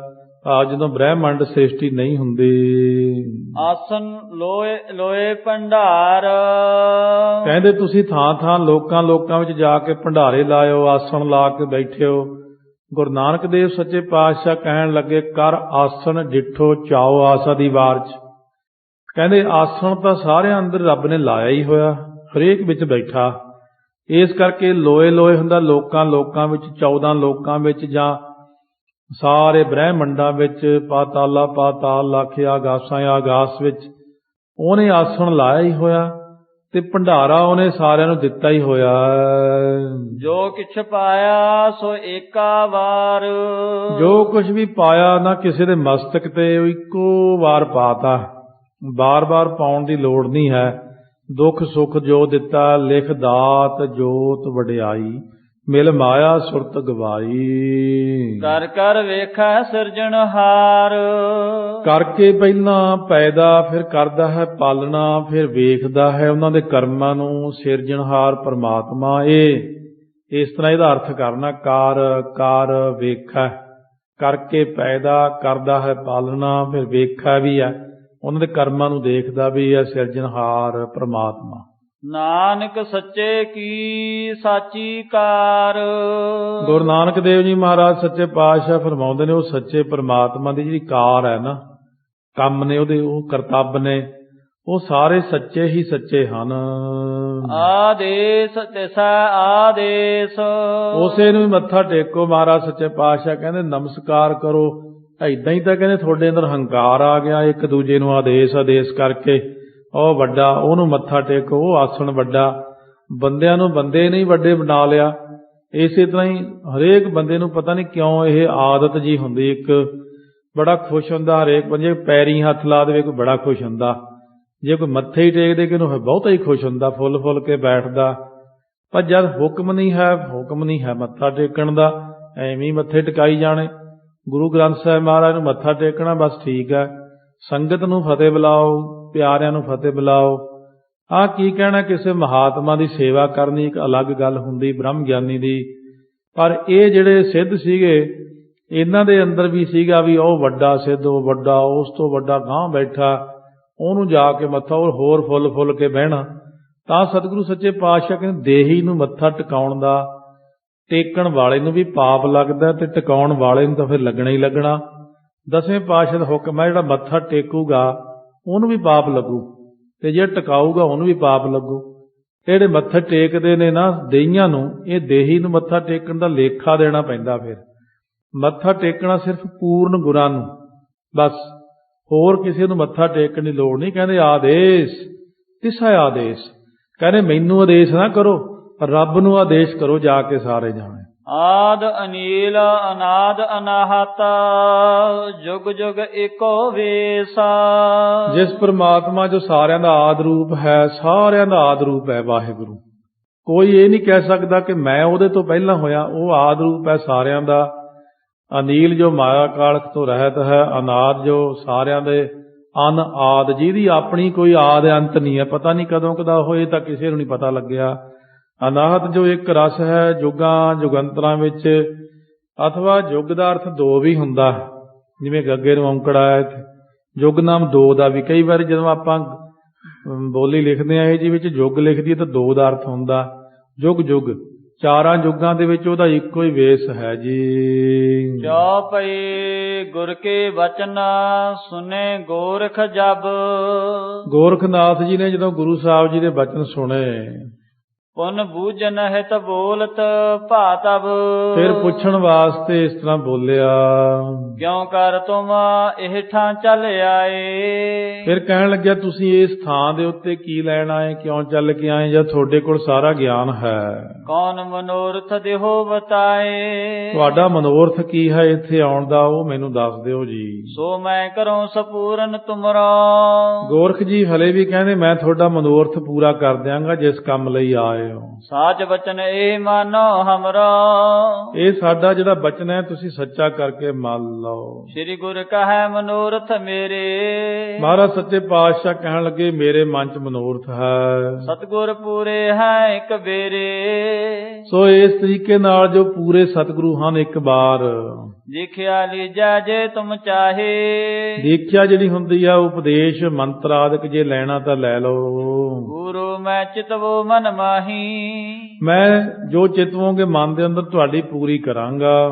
ਜੇ ਮੰਗੋ ਹਮ ਢਿੱਗ ਕਰਤਾਰਾ। ਸੋ ਜੋ ਤੁਸੀਂ ਚਾਹੁੰਦੇ ਹੋ ਜੇ ਤੁਸੀਂ ਮੰਗੋ ਤਾਂ ਫਿਰ ਕਰਤਾਰ ਤੋਂ ਲੈ ਦਿਆਂਗੇ। ਤੁਝੇ ਜਵਾਬ ਹੈ ਕਰੋ ਚਾਰਾ। ਫਰਕ ਇੰਨਾ ਹੀ ਹੁੰਦਾ ਕਿ ਗੋਰਖ ਤਾਂ ਕਹਿੰਦਾ ਕਿ ਮੈਂ ਦੇ ਦਿੰਦਾ ਤੁਹਾਨੂੰ, ਤੁਹਾਡੀ ਇੱਛਾ ਪੂਰੀ ਕਰ ਦਿੰਦਾ, ਪਰ ਗੁਰੂ ਨਾਨਕ ਦੇਵ ਜੀ ਕਹਿਣ ਲੱਗੇ ਜੋ ਤੁਹਾਨੂੰ ਚਾਹੀਦਾ ਤੁਸੀਂ ਮੈਨੂੰ ਦੱਸੋ, ਮੈਂ ਤੁਹਾਨੂੰ ਕਰਤਾਰ ਤੋਂ ਸਾਰਾ ਕੁਝ ਲੈ ਸਕਦਾ। ਦੋਹਰਾ ਸੁਨ ਤੂਸਨ ਗੋਰਖ ਭਇਓ। ਬੋਲਿਓ ਬਚਨ ਨ ਕੋਈ। ਫਿਰ ਗੋਰਖ ਜੀ ਚੁੱਪ ਹੋ ਗਏ ਤੇ ਕੋਈ ਬਚਨ ਨਹੀਂ ਬੋਲੇ। ਹਿਰਦੈ ਮਨੋਰਥ ਮਿਟ ਗਇਓ। ਜਲ ਤਰੰਗ ਜਿਉ ਸੋਈ। ਸੋ ਜਿਵੇਂ ਪਾਣੀ ਦੇ ਅੰਦਰ ਬੁਲਬੁਲਾ ਜਿਹਾ ਮਿਟ ਜਾਂਦਾ ਹੈ, ਗੋਰਖ ਦੇ ਮਨ ਦੇ ਅੰਦਰੋਂ ਸਾਰੀਆਂ ਤਮੰਨਾਵਾਂ ਸਾਰੇ ਮਨੋਰਥ ਮਿਟ ਗਏ। ਚੌਪਈ ਬਾਨੀ ਮੰਗਲਨਾਥ ਅਲਾਏ। ਸੋ ਮੰਗਲਨਾਥ ਹੁਣ ਥੋੜਾ ਜਿਹਾ ਮਖੌਲ ਨਾਲ ਕਹਿਣ ਲੱਗਿਆ ਗੋਰਖਨਾਥ ਸੁਨਹੁ ਸਿਧਰਾਈ। ਹੇ ਗੋਰਖਨਾਥ ਜੀ, ਹੇ ਸਿੱਧਾਂ ਦੇ ਰਾਜੇ ਜੀ ਸੁਣੋ, ਕਿਉਂਕਿ ਮੰਗਲਨਾਥ ਬ੍ਰਹਮ ਗਿਆਨੀ ਸੀ। ਨਾਨਕ ਕੋ ਦੀਨੋ ਉਪਦੇਸਾ। ਗੁਰੂ ਨਾਨਕ ਦੇਵ ਜੀ ਨੂੰ ਉਪਦੇਸ਼ ਦੇ ਦਿੱਤਾ। ਤੁਮਰੋ ਭਲੋ ਲਿਓ ਹੈ ਵੇਸਾ। ਤੁਹਾਡਾ ਚੰਗਾ ਵੇਸ ਲਿਆ, ਬੜਾ ਜ਼ੋਰ ਲਾਇਆ ਤੁਸੀਂ ਵੀ ਸਾਡਾ ਲਿਬਾਸ ਧਾਰ ਲਓ। ਗੋਰਖ ਭਾਖੈ ਪਰਖੋਂ ਤਾਹੀ। ਗੋਰਖ ਕਹਿਣ ਲੱਗਿਆ ਮੈਂ ਤਾਂ ਪਰਖਦਾ ਹੀ ਸੀ ਇਹਨਾਂ ਨੂੰ। ਘਟ ਛੁਛਾ ਕੇ ਪੂਰੋਂ ਆਹੇ। ਇਹ ਘੜਾ ਜਿਹੜਾ ਹਿਰਦਾ ਇਹਨਾਂ ਦਾ ਖਾਲੀ ਹੈ ਕਿ ਭਰਿਆ ਹੋਇਆ, ਮੈਂ ਪਰਖਾਂ ਲੈਂਦਾ ਸੀ। ਤੁਮਰੋ ਸਤ ਬਚਨ ਮੈਂ ਜਾਣਾ। ਤੁਹਾਡਾ ਜਿਹੜਾ ਬਚਨ ਸੀ ਉਹ ਸਤ ਕਰਕੇ ਮੈਂ ਜਾਣਿਆ ਹੈ। ਜਸ ਉਚਰਿਓ ਤੈਸਾ ਪਹਿਚਾਨਾ। ਜਿਹਾ ਜਿਹਾ ਤੁਸੀਂ ਕਿਹਾ ਸੀ ਨਾ ਵੀ ਗੁਰੂ ਨਾਨਕ ਦੇਵ ਜੀ ਇਹੋ ਜਿਹੇ ਨੇ, ਬਿਲਕੁਲ ਠੀਕ ਹੈ ਤੁਹਾਡੀ ਗੱਲ। ਗੁਰੂ ਨਾਨਕ ਦੇਵ ਜੀ ਜਿਹੇ ਜਿਹੇ ਸੁਣਾਏ ਸੀ, ਜੋ ਸੁਣੇ ਸੀ, ਉਹ ਵੈਸੇ ਹੀ ਹਨ। ਪੂਰਨ ਪੁਰਖ ਗਿਆਨ ਘਨ ਰੂਪਾ। ਇਹ ਤਾਂ ਪੂਰਨ ਪੁਰਖ ਨੇ ਤੇ ਇੱਕ ਸਰ ਗਿਆਨ ਸਰੂਪ ਹਨ ਗੁਰੂ ਨਾਨਕ ਦੇਵ ਜੀ। ਰਹਿਤ ਕਹਿਤ ਕੇ ਸਹਿਤ ਅਨੂਪਾ। ਕਹਿਣੀ ਕਰਨੀ ਦੇ ਪੂਰੇ ਨੇ, ਸੋਹਣੇ ਨੇ, ਜਿਨ੍ਹਾਂ ਦੀ ਉਪਮਾ ਹੋ ਹੀ ਨਹੀਂ ਸਕਦੀ ਕਦੇ। ਸ੍ਰੀ ਨਾਨਕ ਚਰਚਾ ਕਰ ਐਸੇ। ਗੁਰੂ ਨਾਨਕ ਦੇਵ ਜੀ ਮਹਾਰਾਜ ਸੱਚੇ ਪਾਤਸ਼ਾਹ ਇਉਂ ਚਰਚਾ ਕਰਕੇ ਕੀਤਕ ਕਾਲ ਰਹੇ ਤਹ ਵੈਸੇ। ਕਿੰਨਾ ਕੁ ਸਮਾਂ ਫਿਰ ਮਹਾਰਾਜ ਸੱਚੇ ਪਾਤਸ਼ਾਹ ਉੱਥੇ ਸਜੇ ਰਹੇ। ਦੋਹਰਾ ਮਰਦਾਨਾ ਬੂਝਤ ਭਇਓ। ਅਗਰਜ ਚਲੋ ਕੇ ਨਾਹੇ। ਭਾਈ ਮਰਦਾਨਾ ਜੀ ਨੇ ਪੁੱਛਿਆ ਹੁਣ ਮਹਾਰਾਜ ਇਹ ਤਾਂ ਬਸ ਹੋ ਗਏ ਠੀਕ ਸਾਰੇ, ਹੁਣ ਅੱਗੇ ਚੱਲੀਏ ਕਿਤੇ। ਆਨ ਸਥਾਨ ਬਿਲੋਕੀਏ। ਜੇ ਰਾਵਰ ਉਰ ਚਾਹੇ। ਚਲੋ ਹੋਰ ਕਿਸੇ ਥਾਂ ਚੱਲ ਕੇ ਦੇਖੀਏ, ਲੋਕਾਂ ਨੂੰ ਦੁਨੀਆ ਦੇਖੀਏ ਜੇ ਤੁਹਾਡੇ ਮਨ 'ਚ ਇੱਛਾ ਹੋਵੇ। ਚੌਪਈ ਸੁਣੀਏ ਸ੍ਰੀ ਅੰਗਦ ਗਤ ਦਾਈ। ਭਾਈ ਬਾਲਾ ਜੀ ਇਹ ਕਥਾ ਖਡੂਰ ਸਾਹਿਬ ਸੁਣਾ ਰਹੇ ਨੇ ਗੁਰਦੁਆਰਾ ਤਪਿਆਣਾ ਸਾਹਿਬ ਵਿਖੇ। ਕਹਿੰਦੇ ਨੇ ਸੁਣੋ ਗੁਰੂ ਅੰਗਦ ਦੇਵ ਕਲਿਆਣ ਦੇ ਦੇਣ ਹਾਰੇ ਅੱਗੇ ਗੱਲ ਕਥਾ। ਸੁਣ ਗੁਰ ਮੁਝ ਸੋਂ ਗਿਰਾ ਅਲਾਈ। ਸੁਣ ਕੇ ਗੁਰੂ ਸਾਹਿਬ ਨੇ ਮੈਨੂੰ ਬਚਨ ਕਿਹਾ ਤੁਮਰੇ ਮਨ ਮਹਿ ਕਿਤ ਵਿਦਵਾਲਾ। ਭਾਈ ਬਾਲਾ ਤੂੰ ਦੱਸ ਤੇਰੇ ਮਨ 'ਚ ਕੀ ਆ, ਕਿੱਧਰ ਨੂੰ ਜਾਣਾ ਚਾਹੀਦਾ ਹੈ। ਮੈਂ ਤਬ ਬੋਲਿਓ ਪ੍ਰਭੂ ਕਿਰਪਾਲਾ। ਮੈਂ ਉਸ ਵਕਤ ਇਹ ਬਚਨ ਬੋਲਿਆ ਹੈ ਪ੍ਰਭੂ ਕਿਰਪਾਲੂ ਜੀ। ਹਉ ਰਾਵਰ ਕੇ ਨਿਤ ਅਨੁਸਾਰੀ। ਮੈਂ ਤਾਂ ਤੁਹਾਡੇ ਰੋਜ਼ ਅਨੁਸਾਰੀ ਹੀ ਹਾਂ ਜੀ। ਜਿਉ ਰਮੈ ਹੈ ਤਿਉ ਕੀਜੈ ਕਾਰੀ। ਜਿਵੇਂ ਤੁਹਾਡੇ ਮਨ ਦੇ ਵਿੱਚ ਆਉਂਦੀ ਹੈ ਉਸੇ ਤਰ੍ਹਾਂ ਹੀ ਕਰ ਲਓ ਜੀ। ਅਸ ਵਿੱਚ ਕਰਤ ਪਰਸ ਪਰ ਵੈਨਾ। ਜਿਉਂ ਆਪਸ ਵਿੱਚ ਬਚਨ ਬਿਲਾਸ ਕਰਦੇ ਹੋਏ ਵੈਸੇ ਤਹ ਮੈਂ ਪੰਕਜ ਨੈਨਾ। ਉਸ ਥਾਂ ਦੇ ਉੱਤੇ ਸਤਿਗੁਰੂ ਸਜ ਗਏ ਨੇ। ਪ੍ਰਾਨਨਾਥ ਜੋਗੀ ਤਵੇ ਆਇਓ। ਇੱਕ ਜੋਗੀ ਦਾ ਨਾਮ ਹੈ ਪ੍ਰਾਨਨਾਥ, ਉਹ ਚੱਲ ਕੇ ਆਇਆ। ਬੈਠ ਸਮੀਪ ਆਦੇਸ਼ ਅਲਾਇਓ। ਨੇੜੇ ਬਹਿ ਕੇ ਆਦੇਸ਼ ਕਿਹਾ ਹੈ। ਅਸਨ ਬਸਨ ਲੀਜੈ ਜੋ ਚਾਹੀ। ਤੁਹਾਨੂੰ ਕੱਪੜਾ ਲੀੜਾ ਕੁਝ ਖਾਣ ਨੂੰ ਭੋਜਨ ਵਗੈਰਾ ਚਾਹੀਦਾ ਲੈ ਲਓ। ਸ਼ੁਦਾ ਨ ਵਿਆਪੈ ਕਬ ਤਨ ਮਾਹੀ। ਭੁੱਖ ਨਹੀਂ ਲੱਗਦੀ ਕਦੇ ਮਨ ਦੇ ਵਿੱਚ ਫਿਰ ਸਰੀਰ ਦੇ ਵਿੱਚ। ਦੋਹਰਾ ਨੰਗੇ ਕਵੈ ਨ ਹੋਵੈ ਪਹਿਰ ਦੁਕੂਲ ਅਮੋਲ। ਮਹਾਰਾਜ ਸੱਚੇ ਪਾਤਸ਼ਾਹ ਕਹਿਣ ਲੱਗੇ ਵੀ ਇਹ ਨੰਗੇ ਨਹੀਂ ਹੁੰਦੇ ਕਦੇ, ਜਿਹੜਾ ਦੁਕੂਲ ਤੋਂ ਭਾਵ ਦੁਪੱਟਾ ਪਹਿਨਣਾ ਜਿਹੜਾ। ਅਸ ਵਿਦ ਸੁਨ ਕੈ ਬੈਨਤ ਹੈ ਬੋਲੇ ਅਚਲ ਅਤੋਲ। ਇਹ ਤਾਂ ਹਲੇ ਉਸੇ ਨੇ ਕਿਹਾ ਕਿ ਜਿਹੜਾ ਦੁਕੂਲ ਪਾ ਲਵੇ ਕੱਪੜਾ ਦੁਪੱਟਾ ਉਹ ਨਗਨ ਨਹੀਂ ਹੁੰਦਾ। ਇਉਂ ਕਹਿ ਕੇ ਫਿਰ ਉਹਨੇ ਜਿਹੜੇ ਬਚਨ ਕਹੇ ਗੁਰੂ ਨਾਨਕ ਦੇਵ ਜੀ ਅਤੋਲ ਬਚਨ ਕਹਿੰਦੇ ਉਹਨੂੰ। ਚੌਪਏ ਨੀਕੋ ਕੀਨ ਸੰਤੋਖੰ ਆਸਨਾ। ਮਹਾਰਾਜ ਕਹਿਣ ਲੱਗੇ ਅਸੀਂ ਤਾਂ ਆਸਣ ਬੜਾ ਸੰਤੋਖ ਦਾ, ਸੰਤੋਖ ਕਰਕੇ ਬੈਠੇ ਹੁੰਨੇ ਆ ਬਸ। ਰੂਰੋ ਸਾਧ ਨਾਮ ਜਪ ਰਸਨਾ। ਬਹੁਤਾ ਹੀ ਸਵਾਦ ਆਉਂਦਾ ਜੀਭ ਨਾਲ ਜਦੋਂ ਕਹਿੰਦੇ ਆ ਸਤਨਾਮ ਸ੍ਰੀ ਵਾਹਿਗੁਰੂ। ਵਸਨ ਜੇ ਭਾਵ ਭਗਤ ਕੇ ਲੀਨੇ। ਅਸੀਂ ਜਿਹੜੇ ਕੱਪੜੇ ਨੇ ਭਾਉ ਭਗਤੀ ਦੇ ਪਾਏ ਹੋਏ ਨੇ, ਨਹੀਂ ਪਰਾਤਨ ਨੀਤ ਨਵੀਨੇ। ਇਹ ਕੱਪੜੇ ਨਿਤ ਨਵੇਂ ਹੀ ਰਹਿੰਦੇ ਨੇ, ਕਦੇ ਪੁਰਾਣੇ ਨਹੀਂ ਹੁੰਦੇ ਹਨ। ਅਤ ਸੁੰਦਰ ਸੋਭਾ ਜੁਗ ਲੋਕਾ। ਅਤਿਅੰਤ ਹੀ ਸੁੰਦਰ ਸ਼ੋਭਾ ਦੇ ਸਹਿਤ ਦੋਨਾਂ ਲੋਕਾਂ ਦਾ ਪ੍ਰੇਮ ਪਟੋਲਾ ਸਾਨੂੰ ਅਕਾਲ ਪੁਰਖ ਨੇ ਬਖਸ਼ਿਆ। ਭੂਖ ਨਗਨ ਤੇ ਸਦਾ ਅਛੋਕਾ। ਭੁੱਖ ਤੇ ਨੰਗ ਤੋਂ ਅਸੀਂ ਹਮੇਸ਼ਾ ਹੀ ਪਰੇ ਰਹਿੰਦੇ ਹਾਂ। ਪ੍ਰਾਨਨਾਥ ਸੁਨ ਪ੍ਰੇਮ ਉਮੰਗਾ। ਪ੍ਰਾਣਨਾਥ ਦੇ ਮਨ ਦੇ ਅੰਦਰ ਬਹੁਤ ਪ੍ਰੇਮ ਜਾਗਿਆ।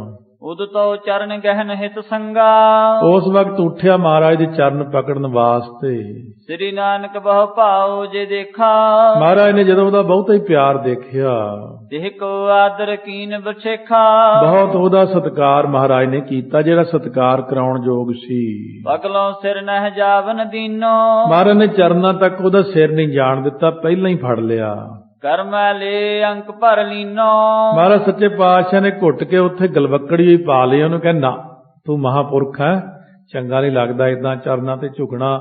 ਗੁਰੂ ਨਾਨਕ ਸਾਹਿਬ ਸਤਿਕਾਰ ਕਰਦੇ ਨੇ। ਆਪਾਂ ਕਦੇ ਮਹਾਰਾਜ ਨੂੰ ਜਾਣਿਆ ਨਹੀਂ, ਸੁਣਿਆ ਨਹੀਂ, ਦੇਖਿਆ ਨਹੀਂ, ਇਸ ਕਰਕੇ ਭਾਵੇਂ ਅੰਦਾਜ਼ਨ ਜਾਣਦੇ ਗੁਰੂ ਨਾਨਕ ਸਾਹਿਬ ਨੂੰ, ਪਰ ਇਹ ਨਹੀਂ ਕਦੇ ਜਾਣਦੇ ਉਹਨਾਂ ਅੰਦਰ ਨਿਮਰਤਾ ਕਿੰਨੀ ਹੈ। ਦੋਹਰਾ ਮਿਲੇ ਪਰਸ ਪਰ ਹਰਖ ਕਰ ਪ੍ਰਾਨਨਾਥ ਕਹਿ ਬੈਨ। ਖੁਸ਼ ਹੋ ਕਰਕੇ ਆਪਸ ਵਿੱਚ ਜਿਹੜੇ ਪ੍ਰਾਣਨਾਥ ਨੇ ਬਚਨ ਕਹੇ। ਭਇਓ ਨਿਰੰਜਨ ਕੋ ਦਰਸ ਹਮਹਿ ਸਰਬ ਗੁਣ ਐਨ। ਕਹਿਣ ਲੱਗਿਆ ਵੀ ਮੈਨੂੰ ਤਾਂ ਨਿਰੰਜਨ ਦੇ ਦਰਸ਼ਨ ਹੋ ਗਏ, ਸਾਰਿਆਂ ਗੁਣਾਂ ਦੇ ਖਜ਼ਾਨੇ ਗੁਰੂ ਨਾਨਕ ਦੇ ਦਰਸ਼ਨ। ਨਿਰੰਜਨ ਦੇ ਵਿੱਚ ਤੇਰੇ ਵਿੱਚ ਬਾਬਾ ਜੀ ਕੋਈ ਫਰਕ ਨਹੀਂ, ਤੁਸੀਂ ਕਰਤਾਰ ਆਪ ਆਏ ਹੋ, ਸਾਨੂੰ ਤਾਰਨ ਆਏ ਹੋ, ਬੜੀ ਕਿਰਪਾ ਕੀਤੀ ਆਪ ਨੇ। ਇਉਂ ਸਤਿਗੁਰੂ ਮਹਾਰਾਜ ਸੱਚੇ ਪਾਤਸ਼ਾਹ ਨੇ ਪਾਵਨ ਉਪਦੇਸ਼ ਸਿੱਧਾਂ ਨੂੰ ਬਖਸ਼ਿਸ਼ ਕੀਤਾ ਹੈ। ਸੋ ਕੱਲ ਨੂੰ ਸ਼ਰਵਣ ਕਰਾਂਗੇ ਕਿਵੇਂ ਹਲੇ ਹੋਰ ਥੋੜਾ ਬਹੁਤ ਉਪਦੇਸ਼ ਬਾਕੀ ਰਹਿੰਦਾ ਜਿਹੜਾ। ਸੋ 1-2 ਦਿਨ ਦੇ ਵਿੱਚ ਇਹ ਸਾਰਾ ਸੰਪੂਰਨ ਹੋਵੇਗਾ ਪ੍ਰਸੰਗ। ਸਤਿਗੁਰੂ ਕਿਰਪਾ ਕਰਨਗੇ। ਪਿਆਰ ਸਤਿਕਾਰ ਨਾਲ ਸ਼ਰਵਣ ਕਰਦੇ ਹਾਂ। ਕਥਾ ਸਮਝ ਲੱਗੇ ਜਾਂ ਨਾ ਲੱਗੇ, ਕੋਈ ਪ੍ਰਸੰਗ ਐਸਾ ਜਿਹੜਾ ਪਤਾ ਵੀ ਹੁੰਦਾ, ਸੁਣਿਆ ਵੀ ਹੁੰਦਾ, ਪਰ ਕਦੇ ਐਸਾ ਨਹੀਂ ਕਹਿਣਾ ਕਿ ਅਸੀਂ ਤਾਂ ਬੋਰ ਹੋ ਗਏ ਜਾਂ ਉੱਠ ਕੇ ਚੱਲੀਏ, ਇਹਦਾ ਹੈ ਕੋਈ ਤਾਂ ਪਤਾ ਹੀ ਹੈ ਸਾਨੂੰ। ਨਹੀਂ, ਜਿਹੜੀ ਅਸਲ ਵਿੱਚ ਹਾਜ਼ਰੀ ਭਰਨੀ ਹੁੰਦੀ ਇਹ ਵੱਡੀ ਚੀਜ਼ ਹੁੰਦੀ ਆ। ਗੁਰੂ ਨਾਨਕ ਸਾਹਿਬ ਜਦੋਂ ਕਥਾ ਹੁੰਦੀ ਹੈ ਇਹ ਗੱਲਾਂ ਦੱਸਣ ਵਾਲੀਆਂ ਤਾਂ ਨਹੀਂ ਹੁੰਦੀਆਂ ਵੈਸੇ, ਪਰ ਹੁਣ ਕਰੀਏ ਕਿ ਸਾਰੇ ਜਣੇ ਜਦੋਂ ਪਰੇ ਜਿਹਨੂੰ ਭੱਜ ਜਾਂਦੇ ਫਿਰ ਸਮਝਾਈਦਾ ਵੀ ਜਦੋਂ ਗੁਰੂ ਨਾਨਕ ਸਾਹਿਬ ਦੀ ਕਥਾ ਹੁੰਦੀ ਤਾਂ ਮਹਾਰਾਜ ਉਦੋਂ ਆਪ ਹਾਜ਼ਰ ਹੁੰਦੇ।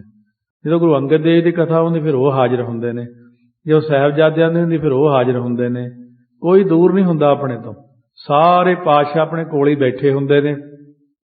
ਕਿਉਂਕਿ ਪਾਤਸ਼ਾਹ ਨੂੰ ਬਹੁਤੀ ਇੱਛਾ ਰਹਿੰਦੀ ਕੀਰਤਨ ਸੁਣਨ ਦੀ, ਕਥਾ ਸੁਣਨ ਦੀ। ਨਾਲੇ ਇੰਨੀ ਵੱਡੀ ਹਸਤੀ ਅਕਾਲ ਪੁਰਖ ਆਪ, ਤੁਹਾਨੂੰ ਪਤਾ ਕਿ ਪ੍ਰਮਾਤਮਾ ਦੇ ਸੱਚਖੰਡ 'ਚ ਹਰ ਵਕਤ ਕੀਰਤਨ ਹੁੰਦਾ ਰਹਿੰਦਾ। ਪ੍ਰਮਾਤਮਾ ਆਪ ਕੀਰਤਨ ਸੁਣਦੇ ਗੁਰਬਾਣੀ ਦਾ। ਇਹ ਧੁਰ ਕੀ ਬਾਣੀ, ਪ੍ਰਮਾਤਮਾ ਕਹਿੰਦੇ ਮੇਰਾ ਰੂਪ ਤਾਂ ਹੈ ਪਰ ਮੈਥੋਂ ਵੀ ਵੱਡੀ ਹੈ। ਗੁਰਬਾਣੀ ਨਿਰੰਕਾਰ ਆਪ ਹੈ। ਇਸ ਕਰਕੇ ਆਪਾਂ ਵੀ ਗੁਰੂ ਦੇ ਇਤਿਹਾਸ ਨੂੰ ਜਦੋਂ ਉਹਨਾਂ ਚਿਰ ਗੁਰੂ ਨਾਨਕ ਸਾਹਿਬ ਦਾ ਦਰਸ਼ਨ ਤਾਂ ਹੁੰਦਾ ਰਹਿੰਦਾ ਆਪਾਂ ਨੂੰ ਧਿਆਨ ਦੇ ਨਾਲ। ਐਂ ਬੈਠੇ ਹੋਣਗੇ, ਐਂ ਛਕਦੇ ਹੋਣਗੇ, ਐਂ ਬੋਲਦੇ ਬਚਨ, ਐਂ ਬੈਠੇ, ਇਹ ਕਿੰਨਾ ਫਿਰ ਆਪਣਾ ਧਿਆਨ ਜਿਹੜਾ ਗੁਰੂ ਨਾਨਕ ਸਾਹਿਬ 'ਚ ਜੁੜਿਆ ਰਹਿੰਦਾ। ਇਹ ਜੁੜਨ ਦੇ ਨਾਲ ਧਿਆਨ ਪਤਾ ਨਹੀਂ ਕਿੰਨੇ ਕੁ ਪਾਪ ਨਾਸ ਹੋ ਜਾਂਦੇ ਨੇ ਤੇ ਮਨ ਦੀ ਇਕਾਗਰਤਾ ਹੁੰਦੀ ਹੈ। ਸਤਿਗੁਰੂ ਬਖਸ਼ਿਸ਼ ਕਰਦੇ ਸੱਚੇ ਪਾਤਸ਼ਾਹ। ਵਾਹਿਗੁਰੂ ਵਾਹਿਗੁਰੂ ਵਾਹਿਗੁਰੂ ਵਾਹਿਗੁਰੂ। ਵਾਹਿਗੁਰੂ ਵਾਹਿਗੁਰੂ ਵਾਹਿਗੁਰੂ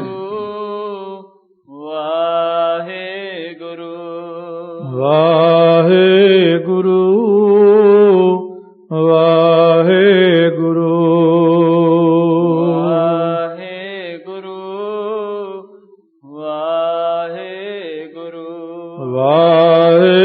ਵਾਹਿਗੁਰੂ ਵਾਹਿਗੁਰੂ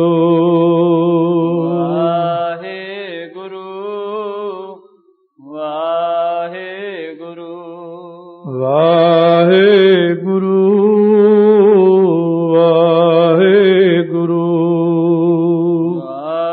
ਵਾਹਿਗੁਰੂ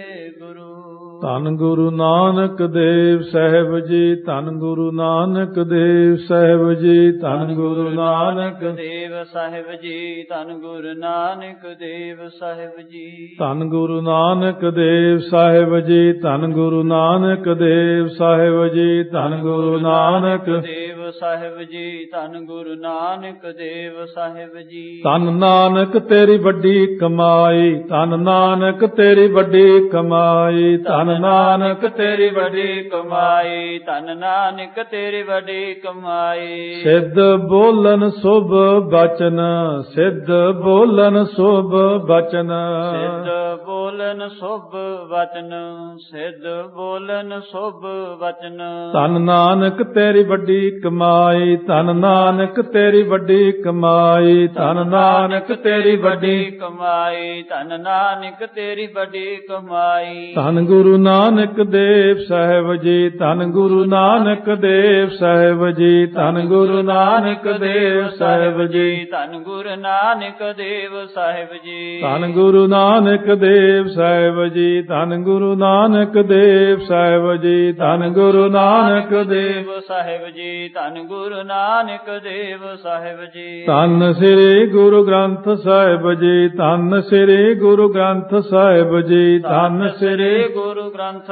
ਸਾਹਿਬ ਜੀ, ਧੰਨ ਸ੍ਰੀ ਗੁਰੂ ਗ੍ਰੰਥ ਸਾਹਿਬ ਜੀ।